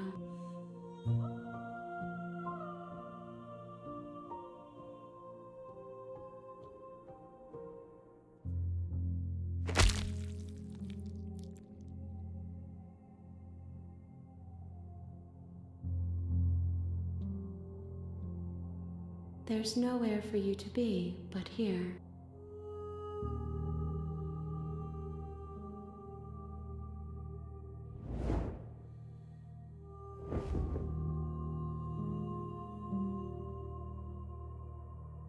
My roots burrow in an ocean beyond your sight. We cannot harm each other as we are now.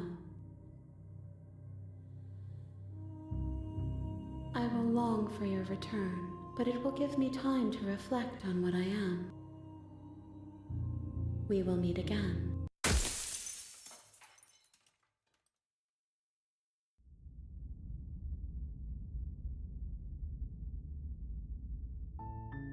You're on a path in the woods, and at the end of that path is a cabin. And in the basement of that cabin is a princess. You're here to slay her. If you don't, it will be the end of the world.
Yes, but you'll have to slay her before you get it.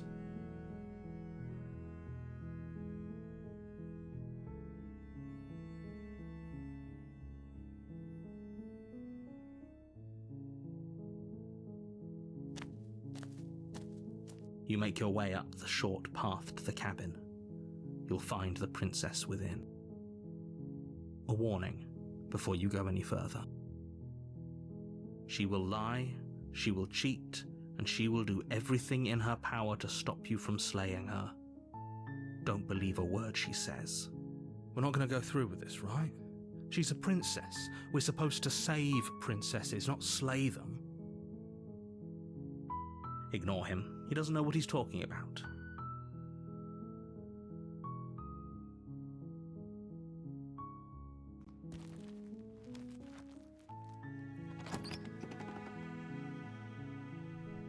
The interior of the cabin is almost entirely bare. The air is stale and musty, and the floor and walls are painted in a fine layer of dust. The only furniture of note is a plain wooden table. Perched on that table is a pristine blade. The blade is your implement. You'll need it if you want to do this right.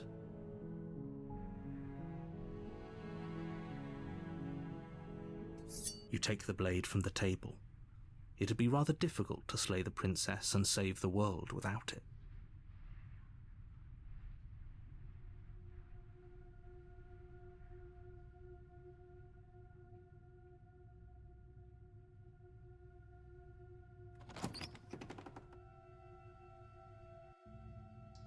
door to the basement creaks open, revealing a staircase faintly illuminated by an unseen light in the room below. This is an oppressive place. The air feels heavy and damp, a hint of rot filtering from the ancient wood. If the princess really lives here, slaying her is probably doing her a favor. Her voice carries up the stairs. Who's there? She sounds dangerous. It's almost as if she's the one in charge down here. Don't let it fool you. It's all part of the manipulation.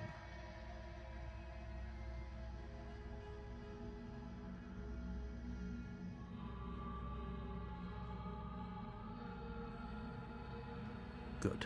You're still listening to reason.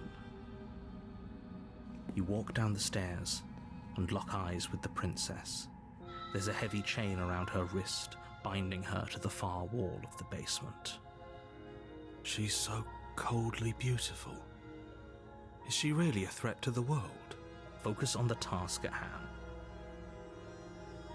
And there you are. Are you here to kill me or something?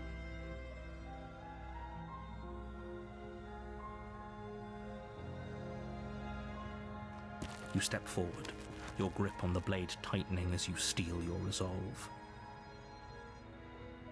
Oh? No talking then? Fine. What even makes you think you can kill me?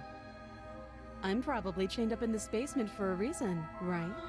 And if that knife is the only weapon you have, you'll have to get close enough to use it. So, you should just drop it. Best not to risk finding out what I can do. She's unarmed. If you hesitate now, it'll be too late. End this.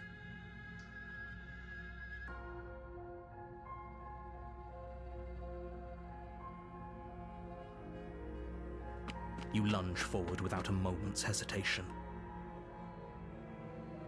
You feel flesh easily give way and look down to see your blade already sinking deep into her heart. Oh. This is it, isn't it? I'm almost embarrassed. I should have seen that coming. But I have to wonder, do you actually believe this was enough to kill me? It's like she's convinced she can't die. Yes, even as she lays there dying, she entirely believes herself to be alive and well. But it's over, isn't it? She stopped breathing moments ago, that arrogant look still plastered on her face. But is it over? Really over?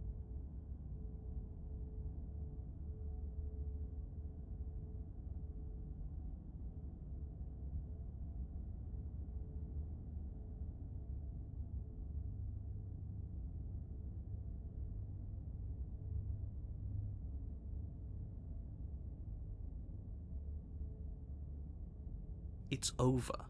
You could check her sleeves if you want, but I can assure you that there's nothing hidden up there. We should make sure. What's the harm in checking for a pulse? I really don't think you should do that. And why shouldn't we? Is there something you're not telling us? I've told you everything that's happened with complete accuracy. The princess is dead. Your blade pierced her heart. There's no coming back from that.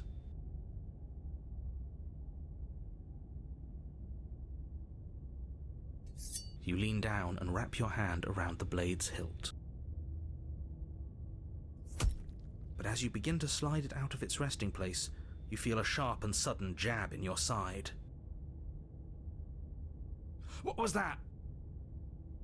I guess I won't be dying alone after all. Quick, let's get out of here. It's too late for that now. You collapse to the ground as the mortally wounded princess twists a blade of her own deeper between your ribs. As you fall, she falls with you, exhausted by the effort, the little life that was left in her eyes fading rapidly. An eye for an eye. A life for a life. I guess we're even now. See you around. You were so close. Why did you hesitate? It doesn't matter. At least you managed to take her with you. For whatever that's worth. Everything goes dark, and you die.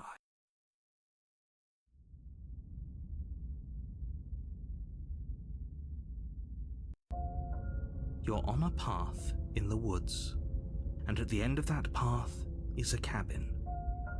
And in the basement of that cabin is a princess. You're here to slay her. If you don't, it will be the end of the world.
A warning before you go any further.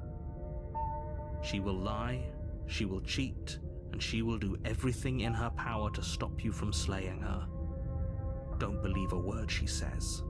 He couldn't be more on the money. But we're really doing this, aren't we?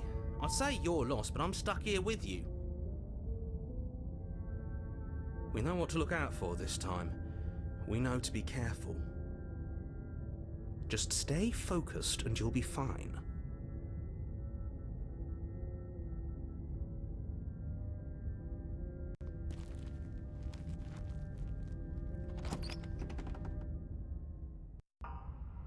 The interior of the cabin is a jagged mess of warped wood and broken boards, their splintered edges as uninviting as shattered glass. The only furniture of note is a pointed table with a pristine blade perched on its edge. The blade is your implement. You'll need it if you want to do this right.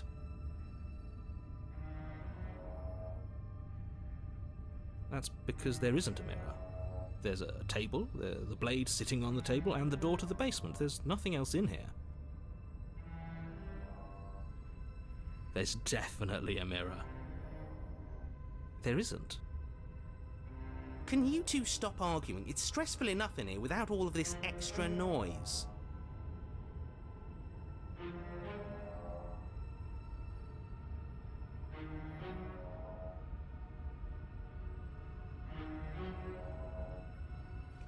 You walk up to the wall next to the basement door. It's a wall. There isn't much to see here. This really isn't funny.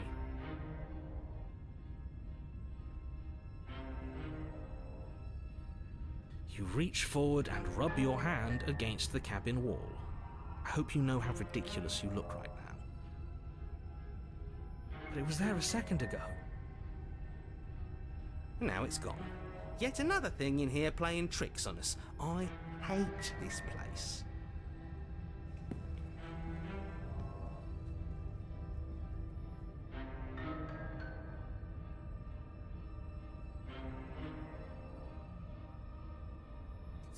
You take the blade from the table.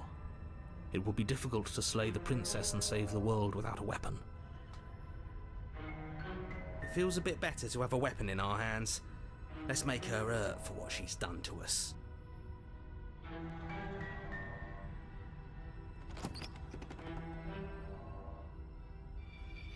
The door to the basement creaks open, revealing what must once have been stairs. The fractured slats look as if they've been torn from their source and violently jammed into the wall. The air seeping up from below has an almost metallic quality to it, like the smell of fresh blood. And you can hear what sounds like the rhythmic scraping of metal coming from down below. If the princess lives here, slaying her would probably be doing her a favour. Scraping? She's not even trying to hide her knife. It's like she wants to get in our head. That sound could be anything. It's probably just her chains dragging across the floor. I am begging you to get out of your head.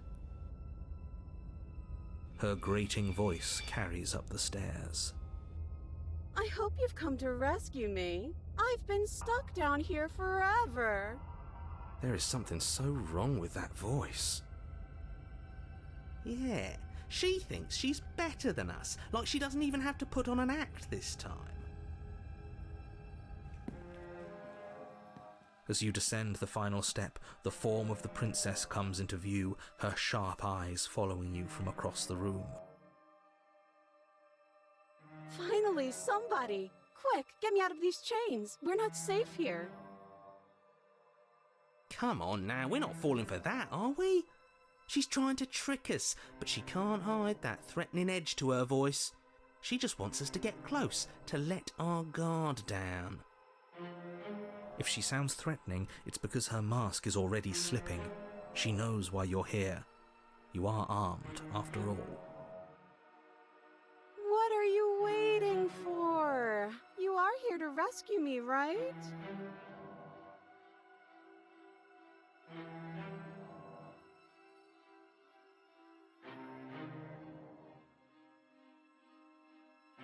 But if we killed each other, then why are we here, right now? Both of us normal and unstabbed.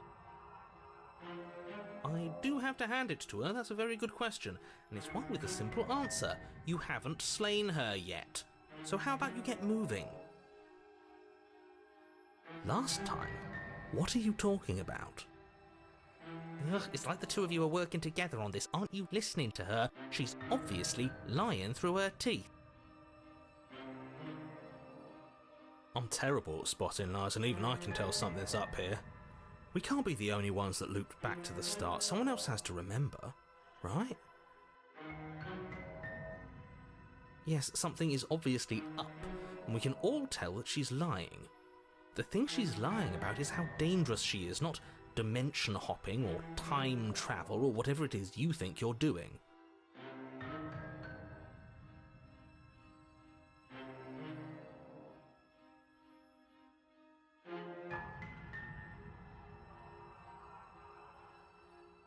What?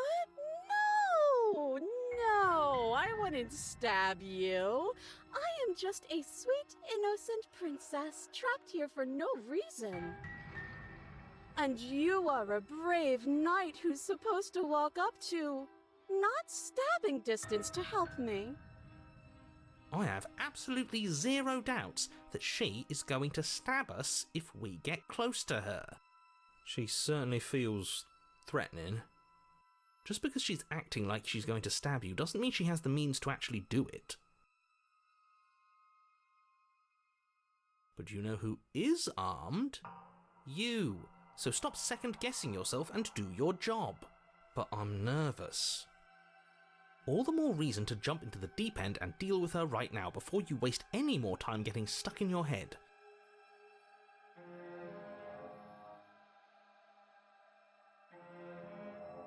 Last time? If somebody came into my house and stabbed me to death and then I killed him, surely I would remember that. But I don't remember it, so it must not have happened.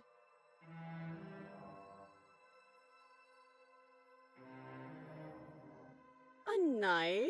What are you talking about? I don't have a knife. Where would I keep a knife? And why would I stab you to death? I don't know you. You haven't given me a reason to stab you to death. It would be so silly of me to cut you open and look at your insides. Okay, I could have sworn we didn't mention stabbing anyone to death. Sounds like she's really out for blood. Fortunately for you, she isn't armed.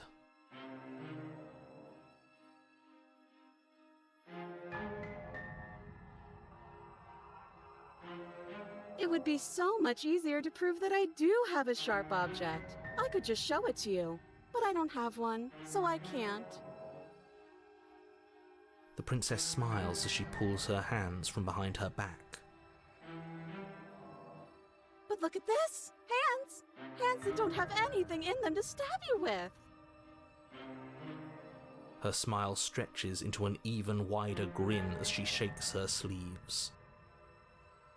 And empty sleeves, too! Look at how few stabbing implements I have. It's practically zero.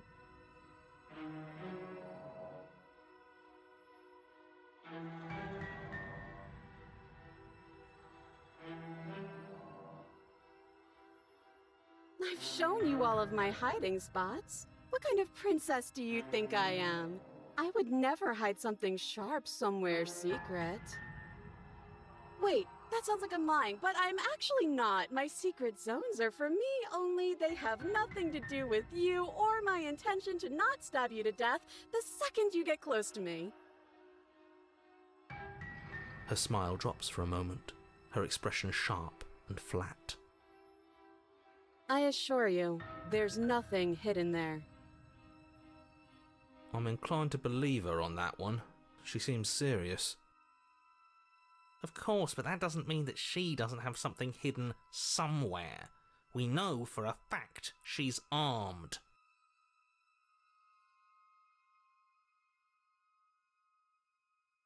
Would I just lie? Would I just lie to your face and tell you a thing I remembered happening didn't happen just so I could stab you again? I mean, just so I could stab you for the first time. Aha! She slipped up there. She said again, and her taking it back doesn't count. Do you hear how deranged you sound right now? Please stop dawdling. This is only going to end with violence. Postponing the inevitable is only going to make it worse for you when it actually happens.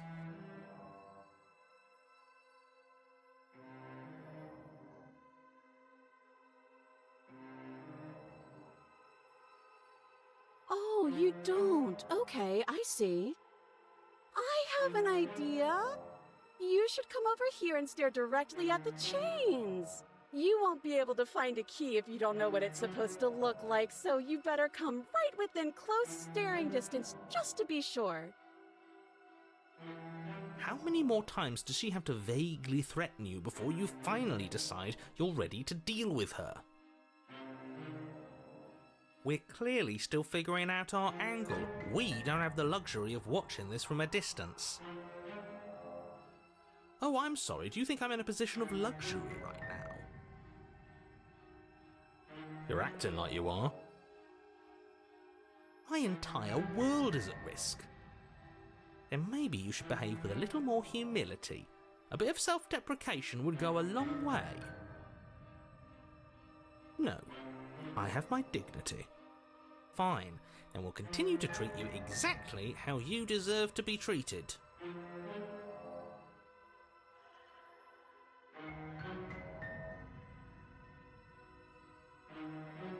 But I'm not mad at you, so please stop standing so far out of reach. I think I've said my piece at this point. I think we all have. But if you want to keep exhausting your questions, it beats getting stabbed to death.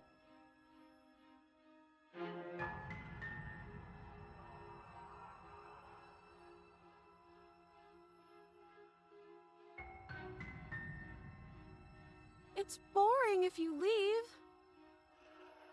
She's bored? That's absurd. She doesn't get to be bored. Not in a way that matters. She's a prisoner. She's... Shit. In a sudden burst of movement, the princess leaps towards you, a blade erupting from her free arm, her wrist limp and empty from the violent expulsion. Huh. So I guess she did have a knife of her own after all. How conciliatory of you. We appreciate it, really. Now what are we going to do?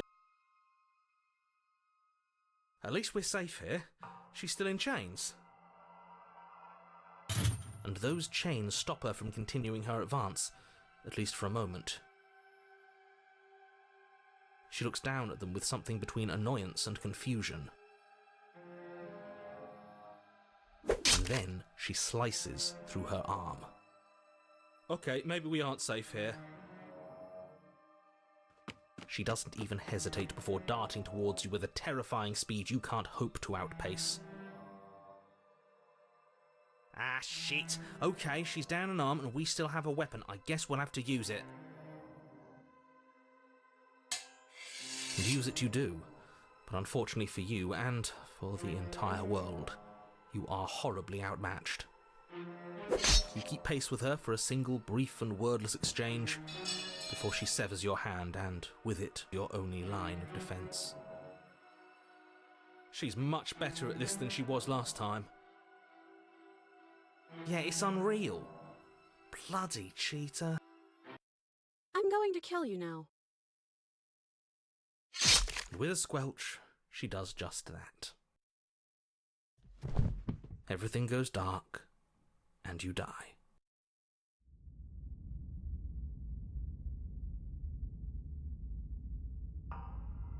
You're on a path in the woods. No, fuck that. If we're gonna have to keep doing this over and over and over again, we're not starting in that goddamn woods every time. We're starting in the fucking cabin. You're what? The interior of the cabin is sharp, a constricting mess of curved and battered sheet metal pushing you towards... Wait, excuse me? What just happened? What did you just do? I feel dizzy. Oh ho ho ho! I guess I took us to the cabin, didn't I? Isn't that interesting? Who holds the cards now? The circle's getting smaller and smaller. Running isn't an option anymore. We have to fight. Yeah, but for whom? Someone or something is out there pulling the strings and we're all just puppets until we can figure out how to see them. But what if that someone is us, eh? Eh? Wouldn't that be neat? If we were the ones pulling the strings, I'm pretty sure we wouldn't have died twice already. Great, so obviously you've already been here. How many times? This is our third? No wonder things have fallen apart. You do realise that every time you fail, she escapes and an entire world is damned to destruction, right? That can't be right, that's too much responsibility. It's only too much responsibility if these worlds are real. Let's just stay focused, shall we? The only furniture of note is a bent metal table, a pristine blade perched. We take it. Okay, sure, you take the blade before letting me finish telling you it's there. It would be difficult to slay the princess and save the world without a weapon.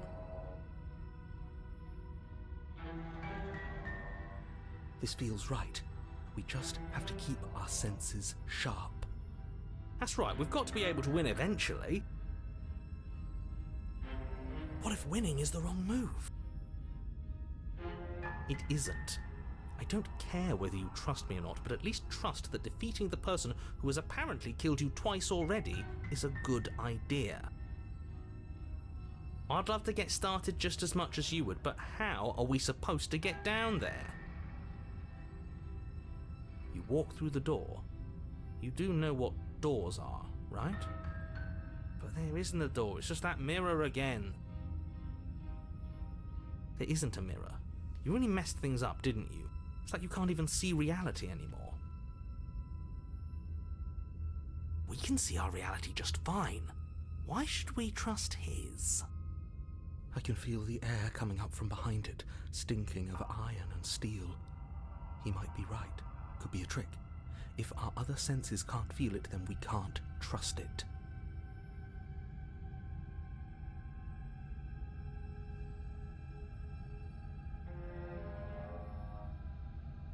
You make your way to the door at the end of the room, stopping just in front of it. You really must think you're looking at a mirror. Well, it doesn't exist. Just reach forward and open it. Let's just fumble for the handle and be done with it. I don't care what we look like. I care about getting to the end of this mess.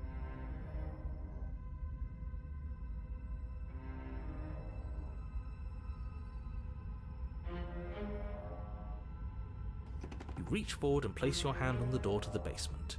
It creaks open. And the mirror's gone. How surprising. It was never there. just an illusion. It feels like it's hiding something from us. It's part of the big picture. I just know it. That's why it's being kept from us. Guess it's time for us to see her again. Just stay focused and you'll be fine. You step forward, but you don't get a chance to linger on the basement stairs. They are smooth and flat and metallic, an unintentional and unfortunately slippery ramp that quickly sends you skittering to the bottom. Your body tumbles onto the basement floor and the form of the princess comes into view, standing at a distance. She gives you a wry smile. Hi, it looks like you don't have a way out, so I'm not going to play dumb anymore. But don't worry about how bad you did last time. That's part of the fun. She's toying with us. She's acting like she already knows she's won. Thinking about dying makes us as good as dead. The only thing that matters is survival. Actually, does survival matter? We've died twice and nothing bad has come of it. We just need to find a way to win once. Nothing bad has come of it yet. Plenty bad has come of it. You've left at least one entire world to ruin. The people there mattered. The past isn't real. There's only here and now. Your internal bickering is cut short by the wet sound of slicing meat. From the princess's arms erupt twin blades glistening with her blood, the empty flesh of her arms flopping at her elbows like torn sleeves. The chain clatters to the floor. She's loose, and she is coming for you. You're going to make me walk over to you, aren't you? Shit. She's coming for us and I'm out of ideas.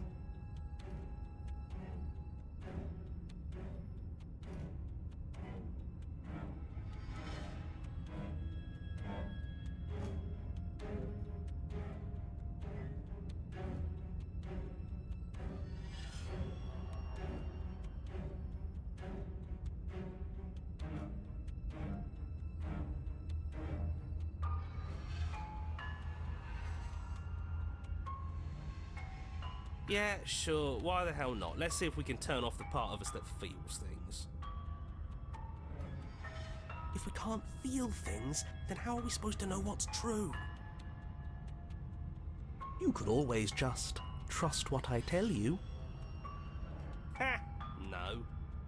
Pain is good. It's how we stay alive. Nah, I'm sick of pain. Yeah, this whole thing would be a lot more tolerable if it didn't hurt so much.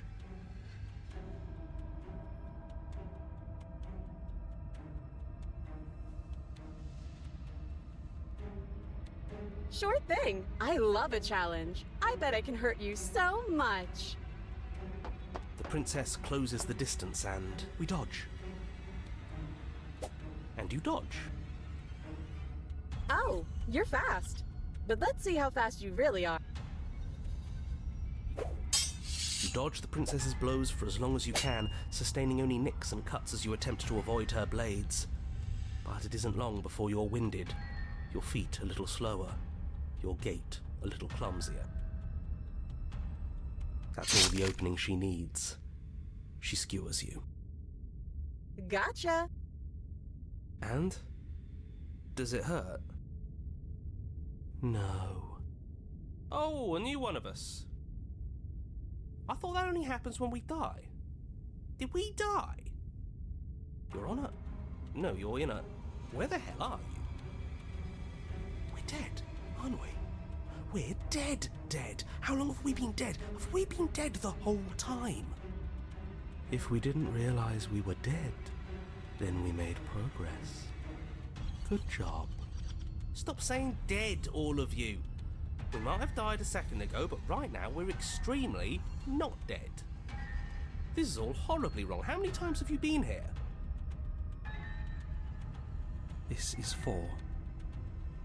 No wonder everything's such a mess. This wasn't supposed to go past 1.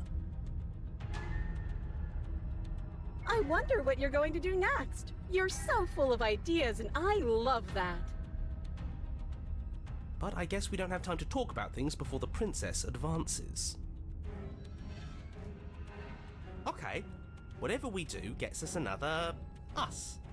Let's see how many we can stack. There's got to be a point where it makes us better than her. As long as we keep moving. Why not? It's not like dying again and again is doing us any harm. Let's see how far this little mind hole goes, shall we? It's going to get so loud in here. How are we going to keep it all straight? Come on, show me something new.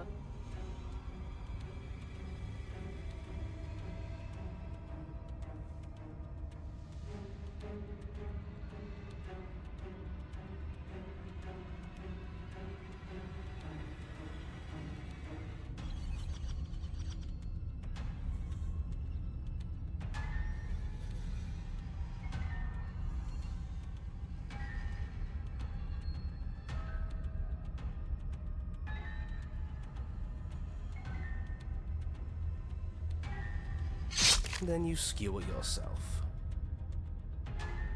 I thought we both understood that dying doesn't get you anywhere. Huh, that didn't do much of anything. We're tougher than I thought.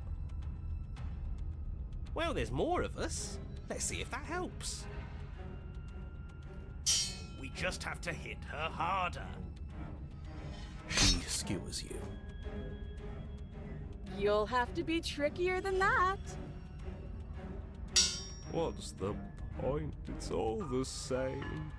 She skewers you. Oh, don't give up on me just yet. You gotta keep going. Do you see that? We almost had her. That was luck.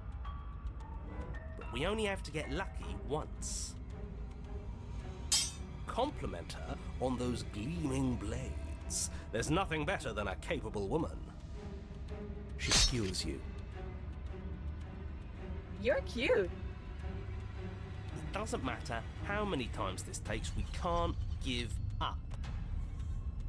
Okay, let's go again. Let's appeal to her better nature. We haven't tried that. I'm sure she'll listen to reason. She skewers you. See? We're getting better.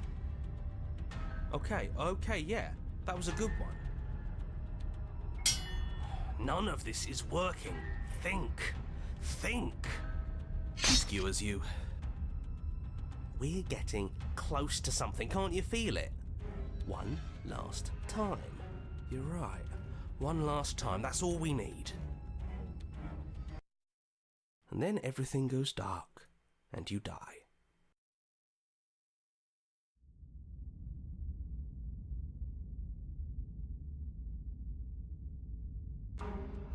Your Honor, don't lose your head. We're in a cabin and we'll take it from here. Everything feels like it finally fits, doesn't it? We're up here, which is different, and different is good. And our steel claw is already in our hand. Ho-ho! What if we throw it out the window? Over my dead body. That won't be very hard. We've died a lot. But I can't say I mind anymore.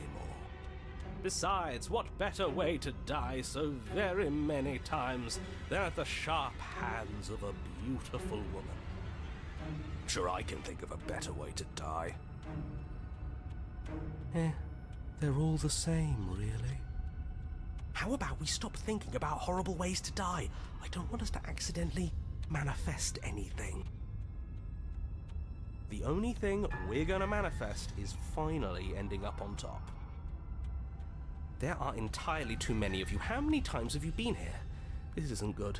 This is... How about you stick to describing things, and we'll stick to doing them? Yeah, leave it to the pros. We'll notch up that win in no time. Narrator, we heroically stride through the door and towards our destined final encounter with our star-crossed lover. Fine by me. You walk to the door and onto the basement stairs, only it's more of a slide. We know. Fine, I'll just shut up then and speed this whole thing along. Are you sure you don't want me to describe the stairs, or this room, or anything? It feels like I'm hardly a part of this. Don't care, just want to win. Fine, you make your way to the basement, where the princess awaits you. You know, this last time I killed you, and you didn't pop right back up again? I thought I'd actually done it. I thought I'd cut you into so many pieces you just weren't able to stitch yourself back together. But I guess we're not done. That's okay with me. It's good even. I like that. I got something ready for you while you were gone. Do you want to see it? I'm not going to wait for an answer. I'm just going to show you. It's worth it though. Just you wait, and not for very long, because I'm going to do it right now.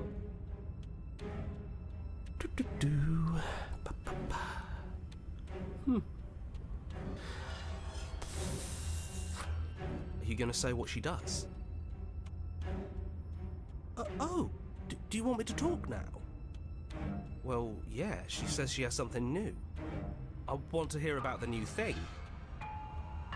Yeah, me too.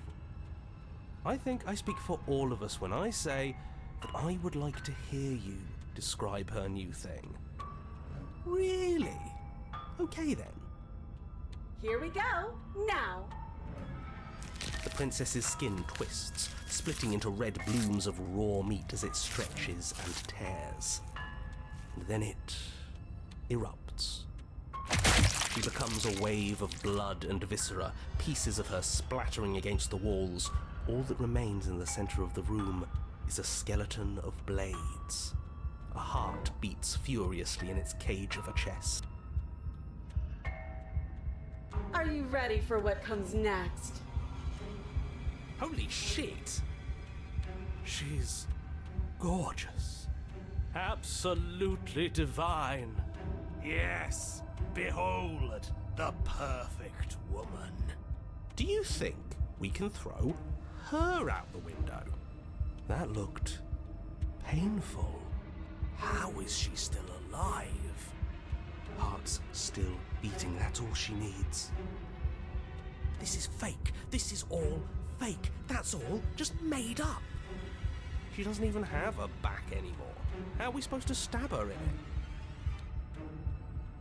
This is all just a sick joke. I hate existing. We're screwed. I quit. I'm done. Forget it. All right, All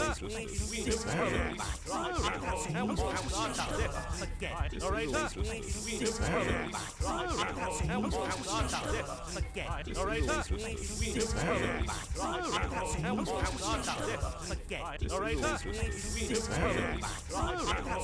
what just happened? It's so quiet.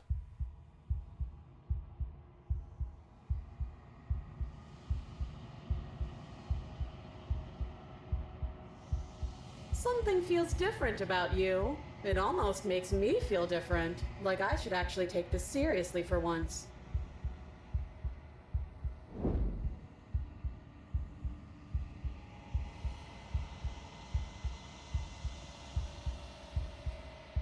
You're incredible.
am a growing chorus of contradiction, a mass of tides ebbing and flowing all at once in more directions than my attention can bear to hold.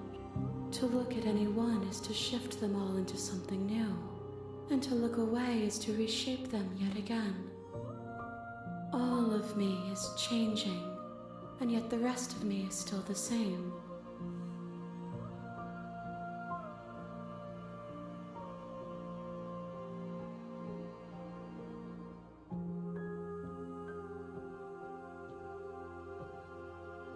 As easily as you can stand to be you, you are like me, even if you have chosen not to look at the corners of you that do not fit, even if you have chosen to ignore the brilliant contours of your soul.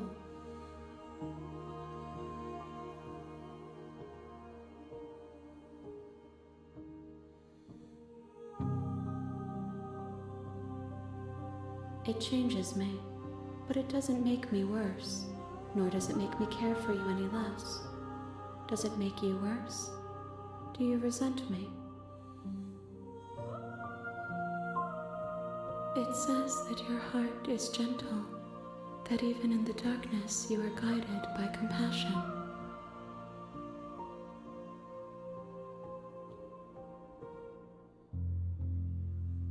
And yet my waters flow and my streets bustle. There are no words that can describe me into non-existence. There is no logic that can bind my multitudes. I am everything that you have known me to be, but I am also none of it. This one is a single-minded edge.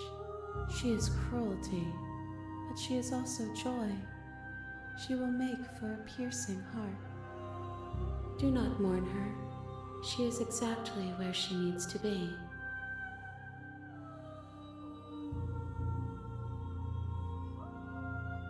If that remains your choice when all is said and done, then you may try. But know that I do not wish you harm, even if you attempt to destroy me.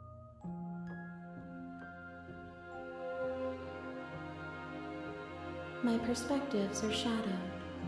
You have seen what I have seen, just as I have seen what you have seen. The angles of my vantage do not offer me hidden truths, and my attention is turned inward, except when you are here with me. Perhaps this will change when our work is done. The desires of my multitude thrive in endless competition with themselves, but none of them rise above their dance to influence me.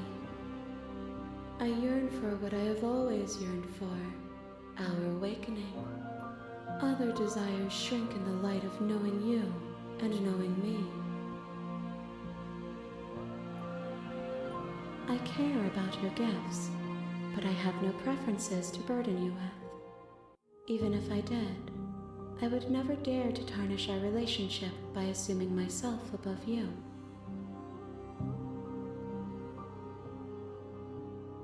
The tides do not dictate where they are pulled. A river does not dictate its outlets. My gift to you is to let you choose your path, and my task is to treasure the gifts you bring me.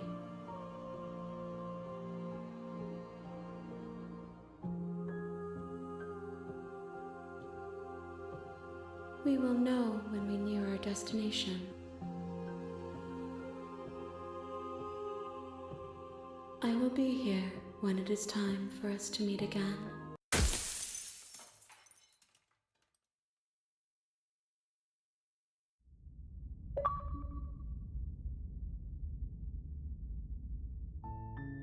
You're on a path in the woods, and at the end of that path is a cabin. And in the basement of that cabin is a princess. You're here to slay her. If you don't, it will be the end of the world.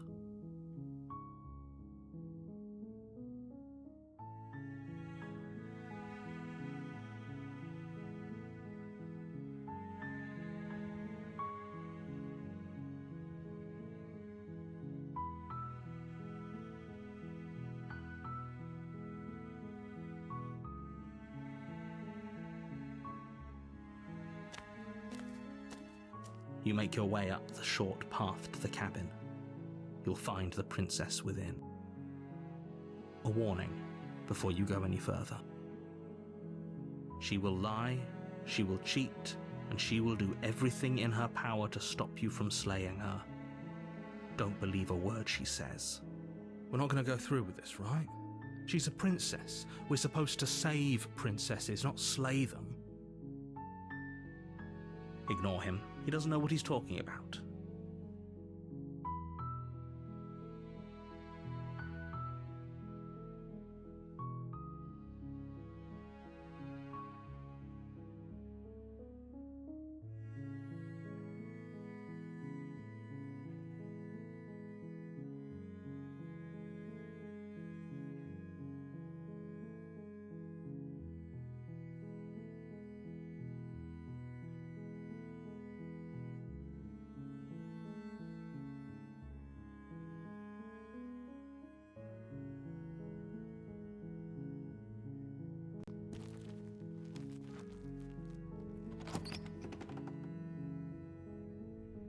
The interior of the cabin is almost entirely bare. The air is stale and musty, and the floor and walls are painted in a fine layer of dust. The only furniture of note is a plain wooden table. Perched on that table is a pristine blade. The blade is your implement. You'll need it if you want to do this right.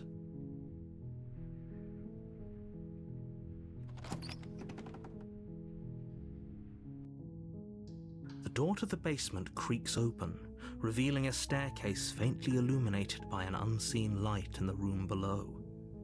This is an oppressive place. The air feels heavy and damp, a hint of rot filtering from the ancient wood. If the princess really lives here, slaying her is probably doing her a favor. Her voice softly carries up the stairs. Hello? Is someone there? It's hypnotizing. It's the kind of voice you only have to hear once to remember it for the rest of your life. Don't let it fool you. It's all part of the manipulation. You're playing a dangerous game by coming here unarmed.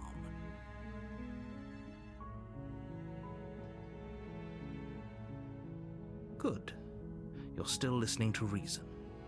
It would be better if you had a weapon, but you may still be able to do what needs to be done.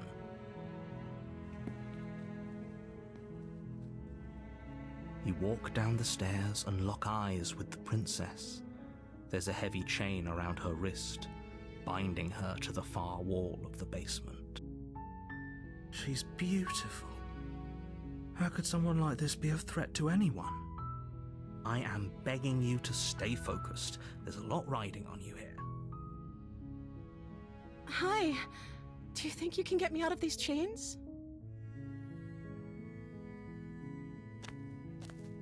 You're only making this more difficult. Thank you. Thank you. You're making a huge mistake. No, you're doing the right thing. You walk up to the chains binding the princess to the wall and give them a tug. They're large and heavy, far too solid for you to even imagine trying to break them apart. I'm guessing you don't have the key?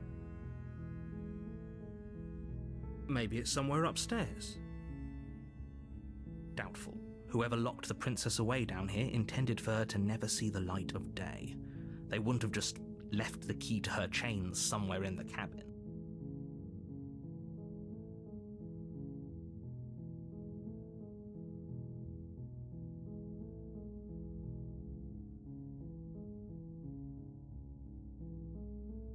Maybe there's some way to break the chains?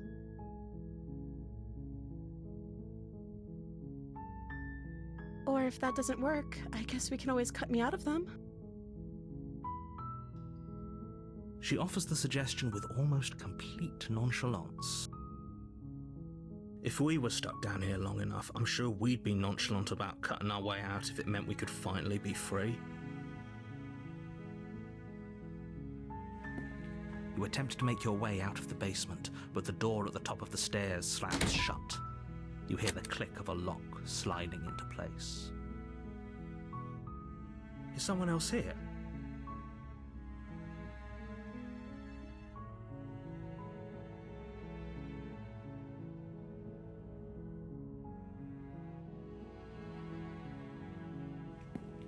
You make your way to the bottom of the stairs. This would have been so much easier if you'd just taken the blade like you were supposed to. Easier for whom? Easier for everyone. Look at the mess you're in. I heard the door slam. They locked you down here too, didn't they? There's a slight panic rising in the princess's voice. If I could just get out of these chains, I know we could force our way out of here together. She barely hesitates before raising her arm to her mouth, her teeth tearing through her limb with the determination of a trapped wolf. As she rips her flesh from her bone, a sound comes from behind you, the clang of bouncing metal. It's the blade from upstairs. You're not sure how it made its way down here, but if there's a time to strike, it's now. Or we could use it to free her. You won't like what happens if you do that.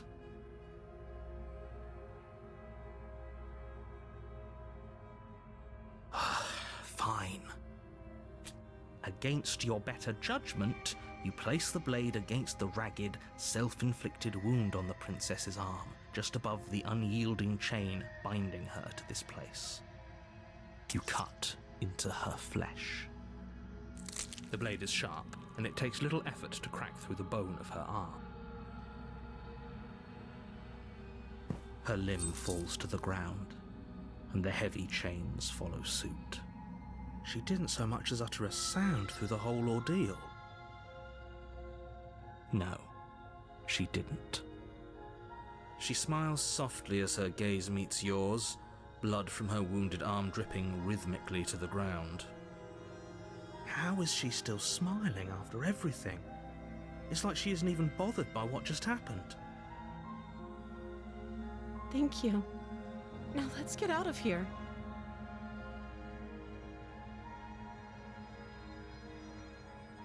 No, we won't have any of that. The stakes are too high.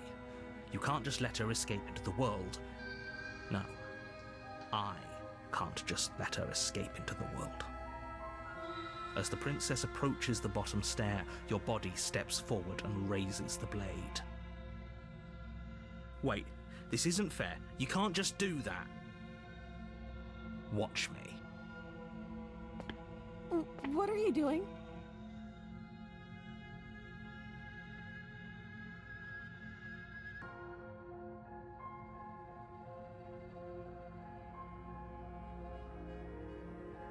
Stop that. Something's come over you, hasn't it? You know you don't have to do this, right? Your body lunges forward, the blade held low, ready to sink into her heart. But the princess dodges, stumbling back against the wall before the blade has a chance to connect. Stop it. Stop trying to resist me. I'm trying to get you out of here alive.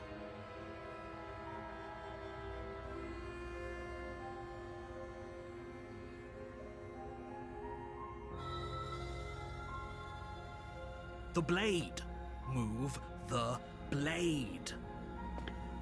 As your body remains frozen in stubborn resistance, the princess takes a cautious step forward. We both know this isn't you. She nervously reaches towards you and takes the blade from your infuriatingly rigid hands. What are you doing? I'm sorry. I'll try to be quick.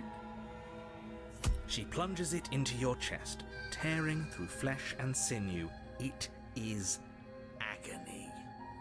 But you aren't dead yet. Oh no! I'm so sorry.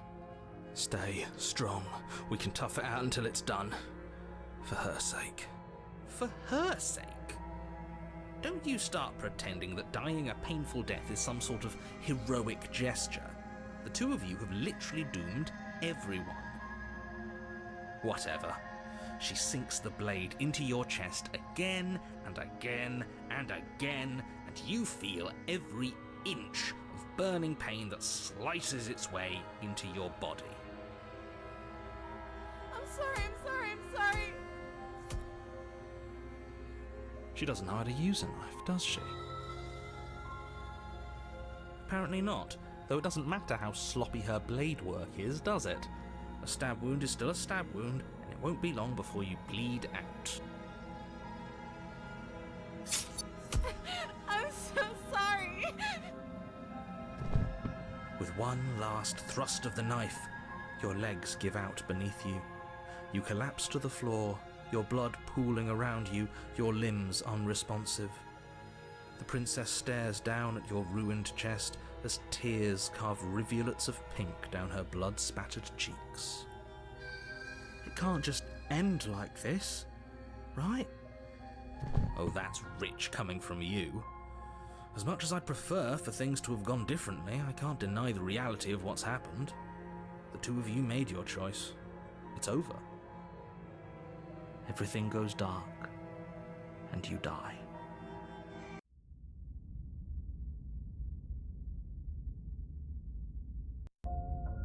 You're on a path in the woods, and at the end of that path is a cabin. And in the basement of that cabin is a princess. You're here to slay her. If you don't, it will be the end of the world.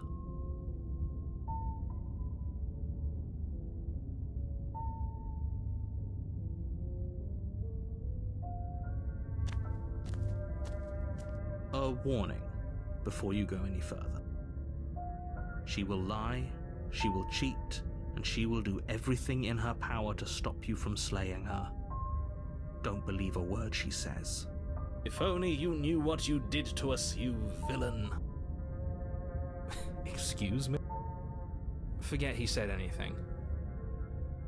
But he is a villain. He made our beloved brutally take our life last time. He's trying to keep us apart, but he won't be able to withstand the power of our love. Last time? What are you talking about? I think he just likes to hear the sound of his own voice. Let's try to ignore him.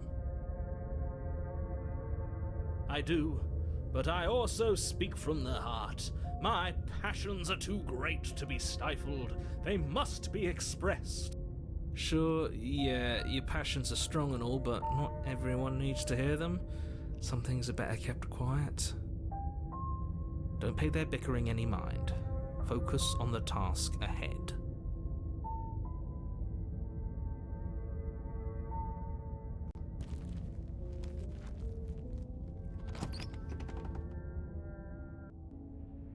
The interior of the cabin is clean and elegant, its stone walls draped in fine-threaded tapestries, a prison befitting a royal prisoner. The only furniture of note is an ornate wooden table with a pristine blade perched on its edge. The blade is your implement. You'll need it if you want to do this right.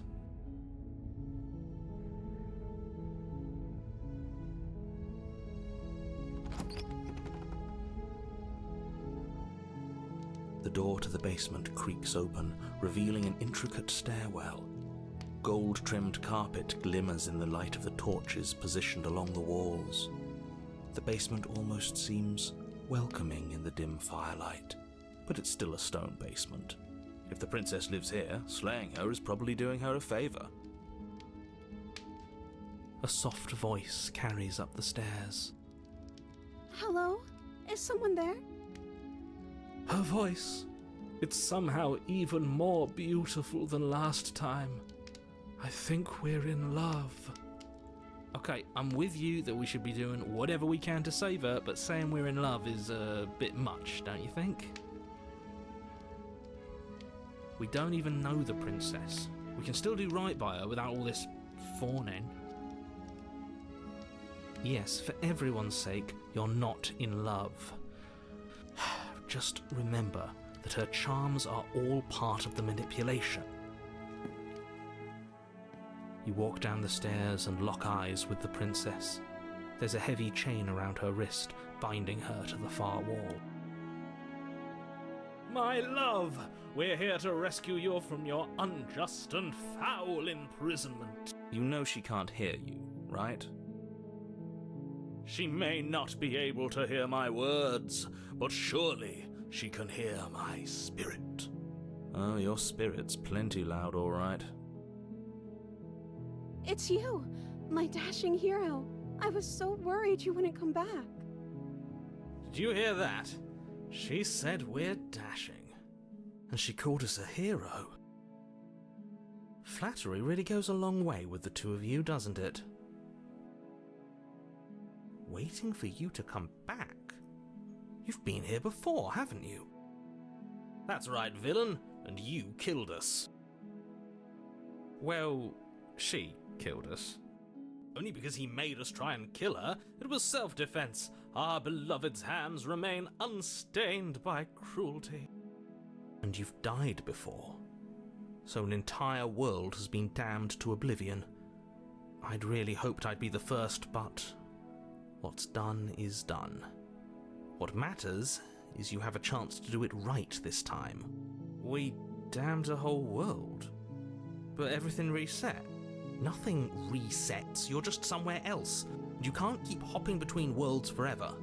Especially not without leaving a trail of incomprehensible devastation behind you. This is horrible.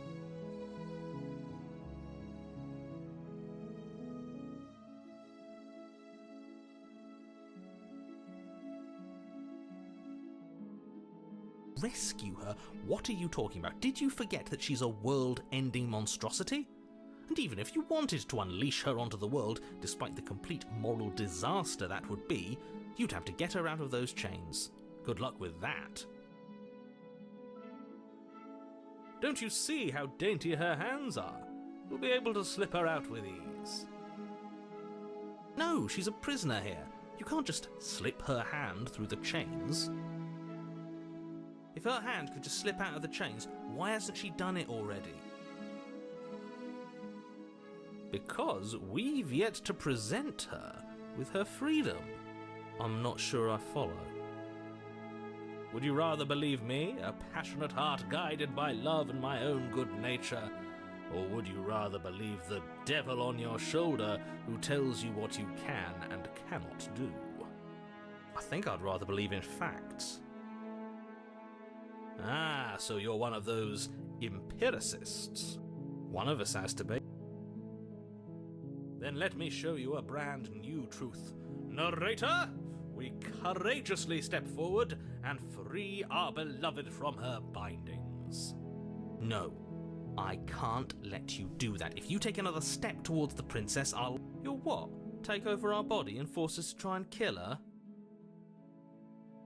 I would if you had a weapon. Not on my watch, villain. My passions contain titanic depths, and if you try anything that might harm our dearest, I will end our life without a second thought. You wouldn't. I would. I'd listen to him if I were you. He has a lot of strong feelings, and doesn't the world end if we don't stop her?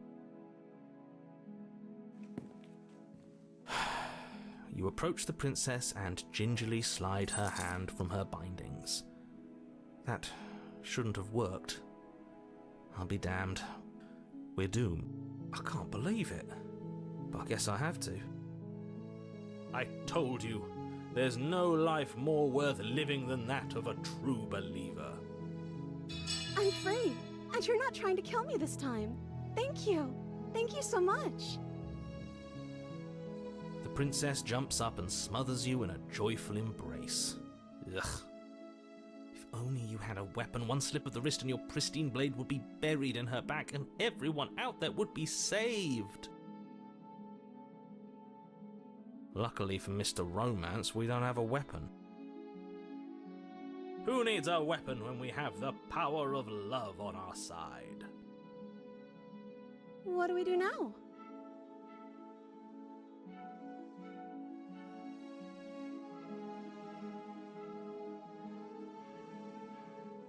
That sounds perfect. The princess takes your hand, the last hopes of the entire world slipping through your fingers as they intertwine with hers. We have each other. We don't need the world for our happy ending. I like to think that you do, actually. Look, I have my doubts, but the choice has been made and this is happening. You don't have to mope about it. I will mope about it, because moping is the only recourse you love-blind fools have left me with. You and the princess walk up the stairs hand in hand. Ugh, look at the way she's smiling at you. She doesn't have to be so happy about this. And what happens after we walk up the stairs? Let's see. Oh, isn't that interesting? The door slams in your face and the lock clicks. That's a familiar move.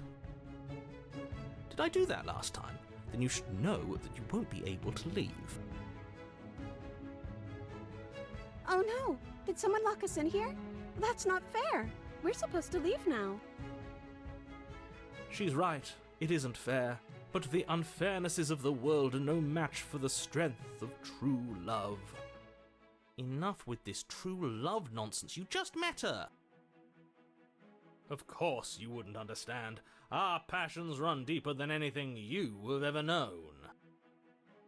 Are you listening to this? You don't have to go along with the every whim of that delusional voice. I'm just along for the ride at this point.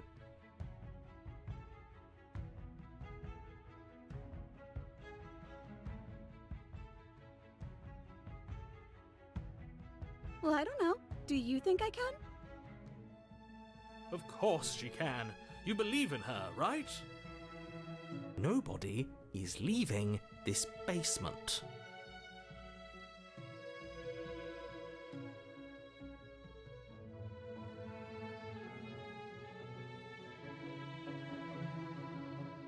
Okay, let me try. The princess tries the handle. And the lock clicks and the door creaks open. Are you kidding me? I told you she could do it. You and the princess make your way upstairs and the blade. That's right, there's still a chance for you to do the right thing. Take the blade from the table and slay her before it's too late.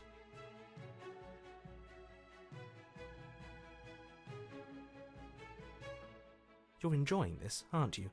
You're taking every opportunity you can to draw out the end of the world and make me suffer. I hate you. You know, if her walking out that door is really going to end the world, can't we all just stay here? Seems like an easy win for everyone. That's not how this works. Yes, what he said. That's not how this works. Obviously, we have to leave with her. It's our happy ending.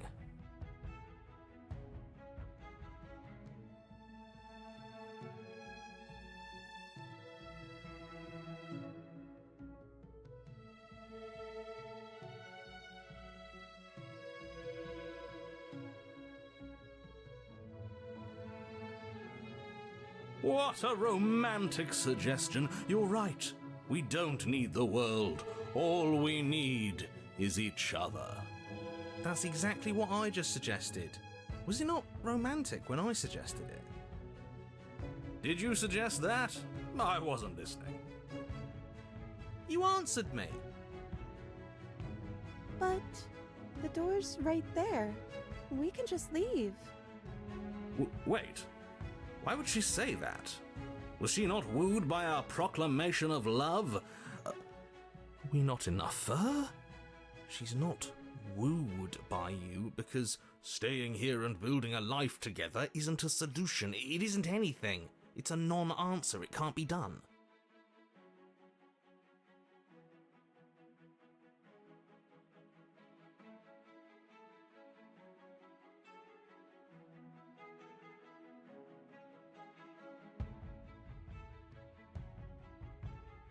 But we would have to be here forever. I don't know you. This is really what you want, though, isn't it? Her eyes dart uncomfortably to the corners of the room. I guess we could do that. She doesn't seem happy about this. But she can't be unhappy about staying with us. Can she? I don't know. She has a point. She doesn't know us. No, it has to be him. It has to be this place. If we just made these walls more fitting for a princess, if we just say the right things, if we just showed her the contents of our heart, she'd be happy here. As the voice thinks its thought, your hands raise, fingers pointing towards your chest, and then... What? No, you absolutely do not do that.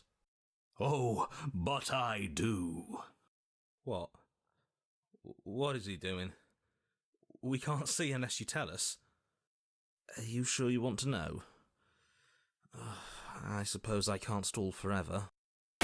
You plunge your nails into your chest, digging deep, grasping for a handhold. And you find it, your fingers curling around your ribs. Oh no! What are you doing? Are you okay? You can't do that and be okay. Time out. He should not be allowed to do that. He's not the decider. And yet, it's done, isn't it? It will be soon. You yank violently, your bones cracking with wet pops as you pull yourself apart inch by painful inch. Your exposed heart, framed by jagged ribs, thumps rhythmically in your raw, bloodied chest. The loosened, threads of your body unfurling to cover the surface of the room. Don't mind my sacrifice. It's a fair price to pay to give her everything she doesn't know she wants. Oh, I see. You're trying to tell me something. The princess, mesmerized, reaches towards your beating heart, and then everything goes dark and we die? Yes.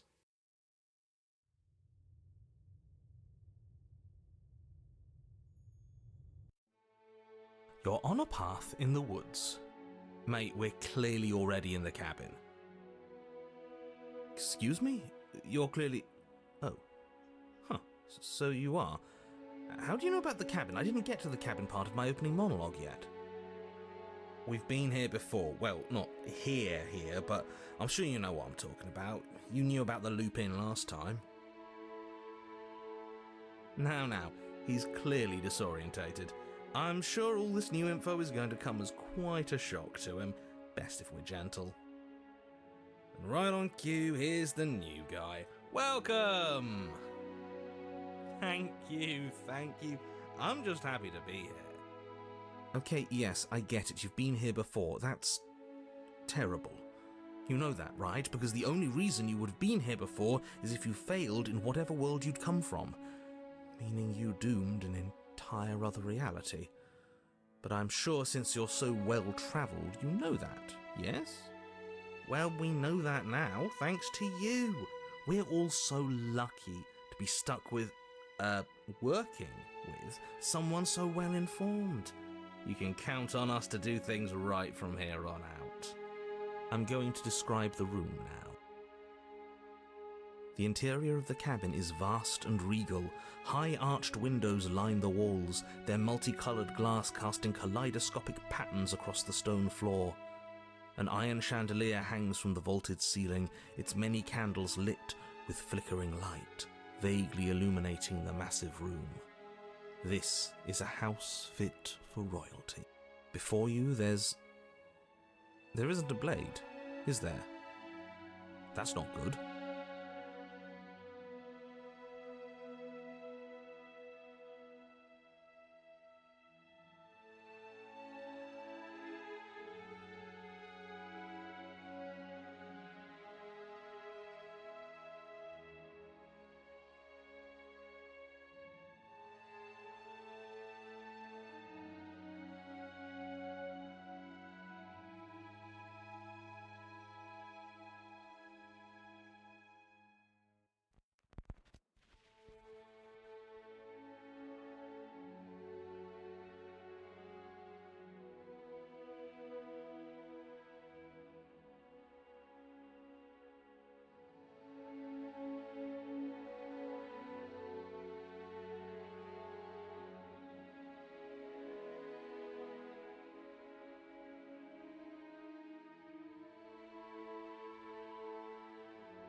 Now that is some fine reasoning. Who cares about the blade? I think you're right. We're better off without it. It's not like it's ever been important.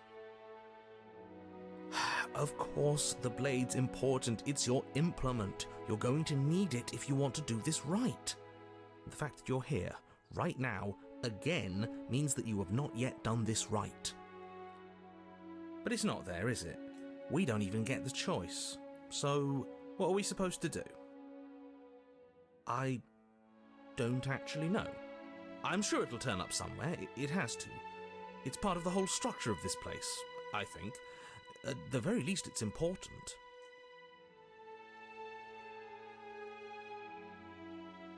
Yeah, he was a bit of a loud one, wasn't he? Is he okay? We're better off without him, if you ask me. One less opinion we have to contend with. Plus, he's the one who got us into this whole mess. Is that so? Maybe there is hope for you after all, free from the bad influence of your missing friend.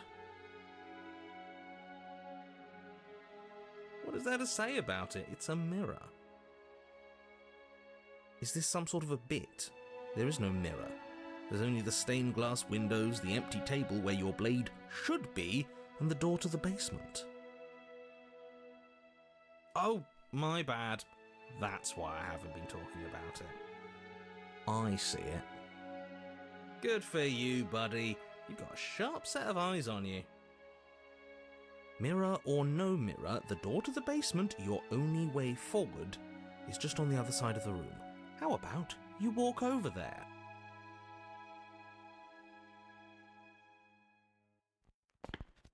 You cross the room, stopping just in front of the door to the basement. What is this about that supposed mirror? Just reach forward and fumble around a bit. I'm sure you'll find the handle. Well, shall we have a look at ourselves? You reach forward, your hand instinctively wrapping around the handle. It's gone. I'm just glad we can all agree on a shared reality. And then you push the door open. Marvellous. We can proceed. It would seem that the stairs to the basement don't lead to a basement at all. Rather, they go up. They're draped in fine carpet too, one that feels pleasantly soft against your feet. If the princess lives here, slaying her would probably... no, that doesn't work here at all. This place is nice. It's fancy, even. I have to say, whatever you did in your previous lives, I deeply dislike how much it's thrown me off my rhythm. Don't worry about it, boss. You're doing great. I'm not, but I appreciate the encouragement. Well, if all of this has thrown you off your rhythm so much, then maybe we don't have to slay the princess. No, you absolutely do. Just because she lives in a nice house doesn't mean she doesn't pose a direct threat to all of reality. It's in her very nature. Her voice, gentle and warm, with an undercurrent of fatigue, rolls down the stairs. You're home. Dinner's ready. As much as I desperately want to know what happened last time, we are not going to examine it. The more we think, the worse this gets. Why are you so on edge? This is much nicer than what we're used to. I'd like to have dinner. Dinner sounds nice. Gotta say, I'm with him on this one, boss. When have nice things ever been a problem? That is the problem. This isn't supposed to be nice, and she's supposed to be a prisoner. I need to stop talking. I need to stop talking. Just go upstairs, okay?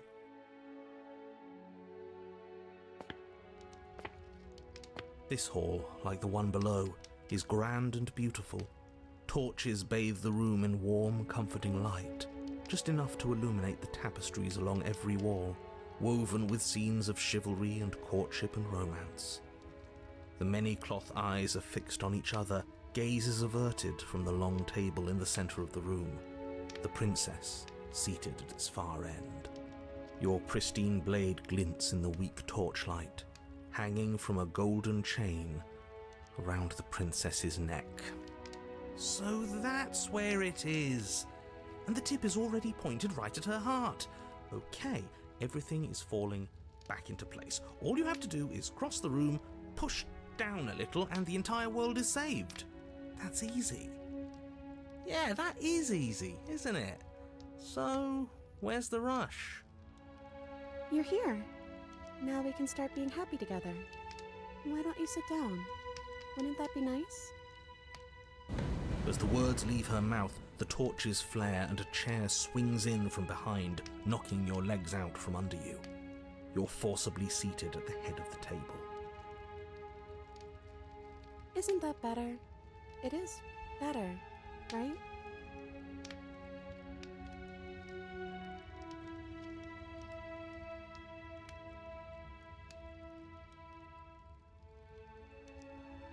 It's our happy ending, just like you asked for. It's everything we're supposed to have ever wanted.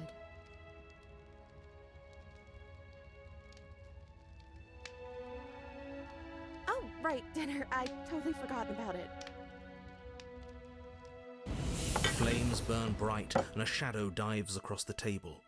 In its wake, it leaves a feast. Go ahead and dig in. I'm sure you're hungry. Am I ever? And look at this spread. It's a feast fit for a king. Yeah, and after everything we've been through, we could use a break. More than that, we deserve a break.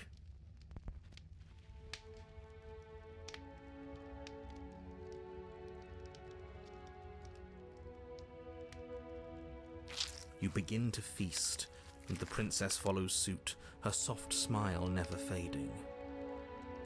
The food is more exquisite than you ever could have imagined.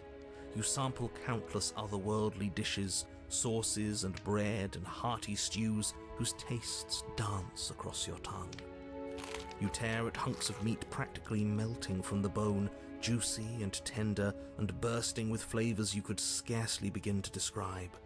Your cup fills itself again and again with a flowery nectar so sweet it tastes like glimmering jewels. This really is perfect, isn't it? It is the best meal you've ever had. But then it's over, and you're just as hungry as when you began. Wasn't that perfect? We should do it again. The shadow washes across the table, clearing and replating. The feast is once again laid before you. The food is good. Again, you tear into golden crispy flesh, dab at the slurry of aromatic sauces on your plate with thick-crusted bread, sip your goblet of sparkling gems. But you have done this already. A good meal is still a good meal, and we didn't even have to clear the dishes. I'm happy. And then it's over, and you're just as hungry as when you began. You're still hungry too, right? I know this wasn't as good as it was last time, but we just have to do it again. That's all. It'll be perfect if we just do it again. So the shadow sweeps over the table, clearing the old and laying out the new. And so you do it again. The meat is fine, the bread is fine. You sample the side dishes and they're fine too. You finish your goblet, the liquid within no longer glimmering on your palate, instead leaving your mouth coated in a tacky film. You put it down and it fills again. You do not drink more. Well, food is food, isn't it? Can't always be amazing. What matters is that we don't have to make it. Getting other people to do the hard work always improves the taste. Does it? Because it seems like the taste is getting worse, and we haven't had to so much as lift a finger. Regardless of quality, it's over again, and you're just as hungry as when you began. Again. No, something was wrong that time. But maybe I was just tasting it wrong. It looks just as good as it did the first time. It shouldn't taste like this. Again, the shadow replaces your feast, and again you eat.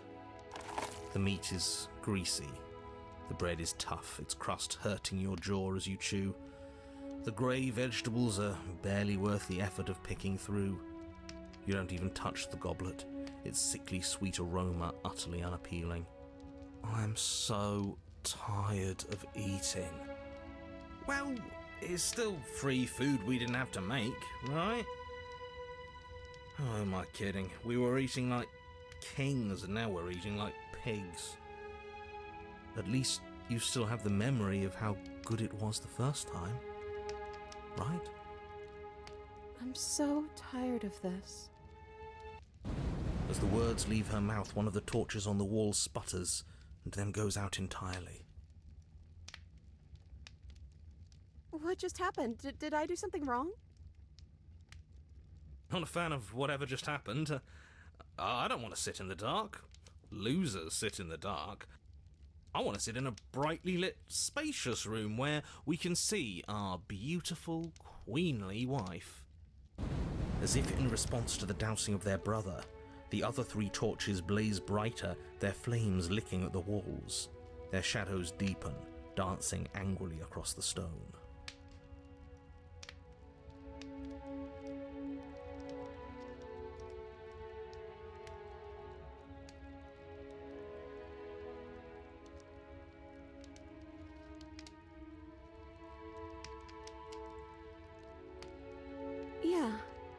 Yeah. We just have to keep the rest lit, and everything will be okay. The princess's eyes dart to the floor. We should do something fun. Wouldn't that be nice? What if we played a game? Yes, I love games. I'm great at them. Yeah, that's exactly what we should do. The flames roar and the shadow comes dancing across the table. It leaves behind an intricate game, its pieces elegant and beautiful and enticing, its simple rules already apparent, even with little explanation. We can probably work together to figure this out as we go. That sounds like a lot of fun, right? Great, we don't even have a rule book. That means we can make up as many rules as we want. And we will. Don't worry, I am excellent at cheating. She'll never suspect a thing. I don't think it really matters. This all kind of feels like we're just filling time, you know? What, you don't want to win? To show our prowess in all avenues and accumulate respect? Wow, you would be hopeless without me. Count your lucky stars I'm here. You and the princess do indeed figure it out as you go. And what a game it is. The tension between turns, the triumphant highs of moves well placed, and the tragic lows of miscalculations and careless plays. The warmth of trust and the cool texture of deception.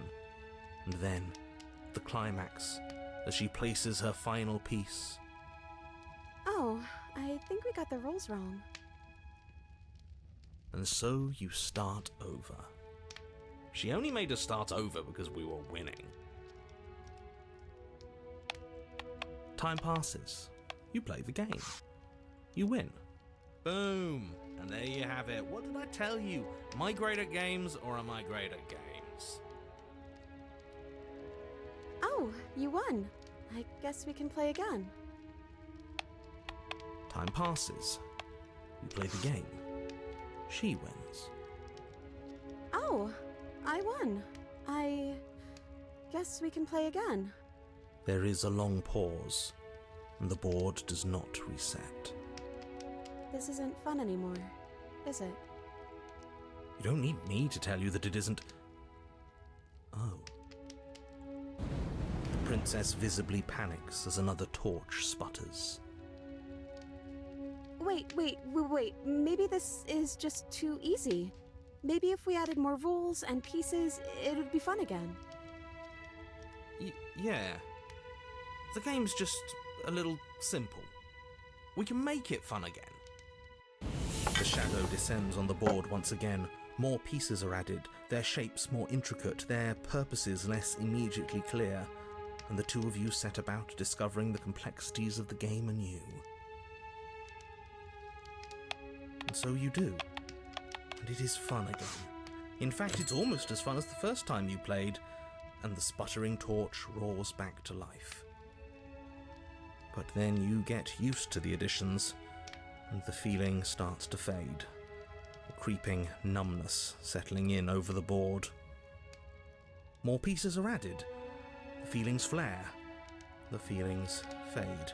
The princess suggests new rules, a glimmer of what could have been excitement flits through your mind, quickly vanishing as the game progresses. Your pieces advance in an ever-increasing slog to their destination.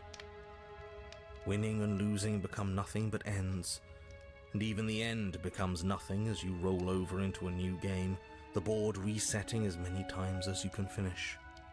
Till finally... I'm out of ideas. I'm actually out of ideas this time.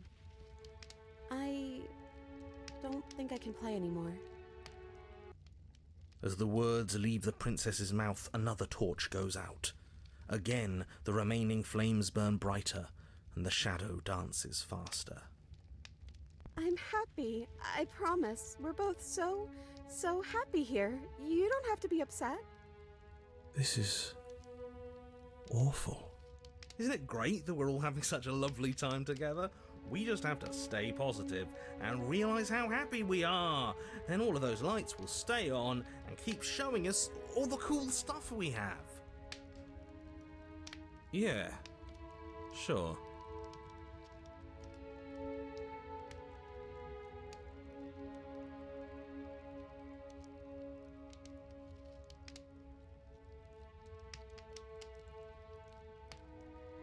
I don't know.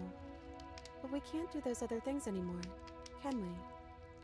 Maybe we can just spend time together? Princess smiles as the two of you wait. Come on, there has to be a way out of this. This can't be the rest of our lives. This can't be forever. And wait. What's the big deal? It's nice here. We've got a lot of space, all our needs are met. We have the respect of everyone in the room. And wait. This is what we wanted. This is what we asked for. It's good to be on top of the world. And wait. I can't do this anymore. Oh. No. Oh no. The third torch sputters out. The princess's shadow dances furiously against the far wall. There's just one left. What's going to happen when it goes out?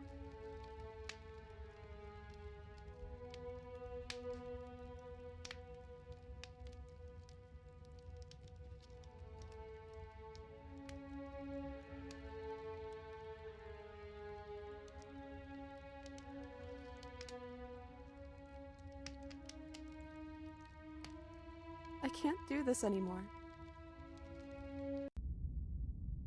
The princess sobs, burying her face in her hands as the final torch blows out.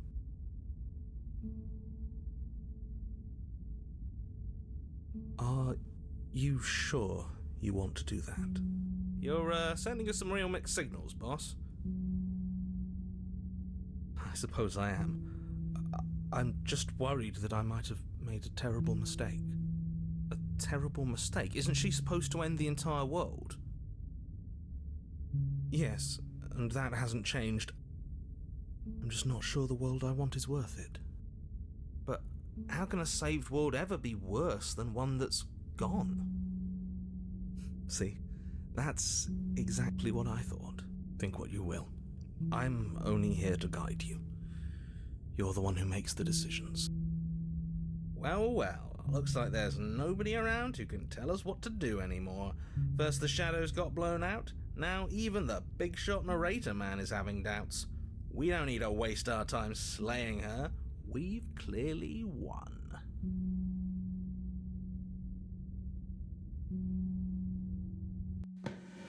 The princess doesn't try to flee as you cross the room, murderous intent settling into your eyes.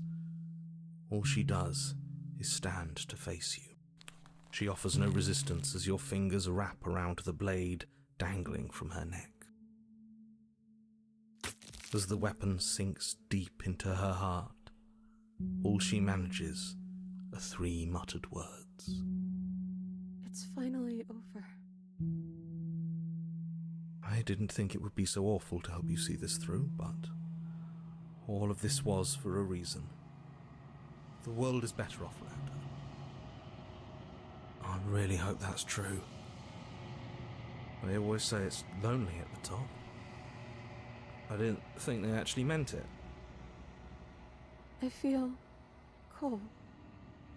But I guess I've felt that way for a long, long time.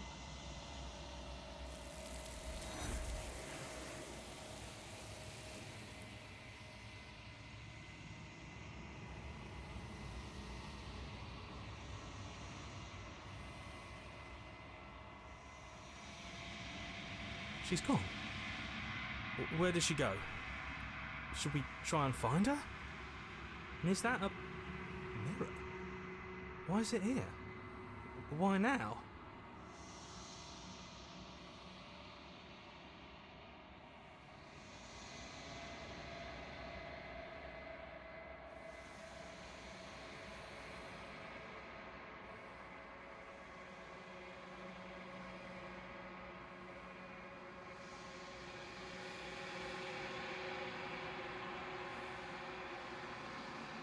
What is that supposed to mean? Whatever awful thing I felt before, it feels so much worse now. You'd better watch your back. You can't get rid of me that easy.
There's a world beyond the endless walls of the long quiet.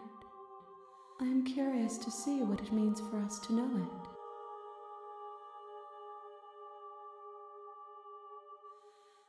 it. It doesn't matter if there are. People are too small for us. You and I are the only things that interest me. We are real. Nothing is an idea that dwells in the absence of something. But nothing cannot exist on its own. And because of that, nothing can't exist. This one is a songbird in a cage of gilded shadows. She will make for an honest heart. Do not mourn her. She has finally learned to sing for herself. If I did, I would already be awake.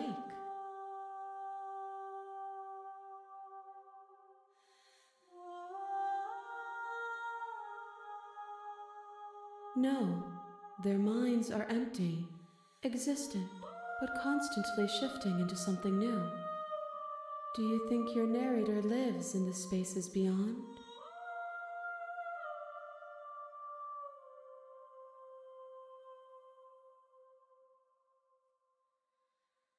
I am on the cusp of my awakening.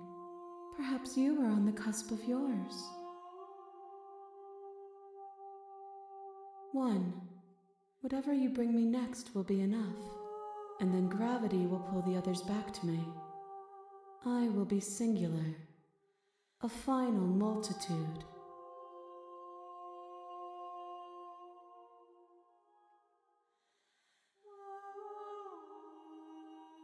You've already tried waiting, but I understand if you need more time. I'll wait with you. I will see you when you return. What textures will you weave for yourself to occupy forever? Will you place the images of you and I into a box for safekeeping? If you close that box, will you become another you in another world? An imaginary pattern repeating itself until it can no longer bear the weight of its hand-drawn cage. You'll always come back to the box, because you'll always want to know what it means to be you. I will be here waiting by your side until you're ready to return to mine.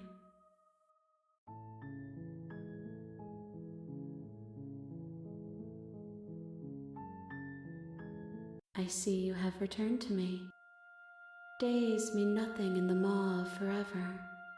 I never left your side. These gifts are a conversation, and each one shows me the contours of your heart.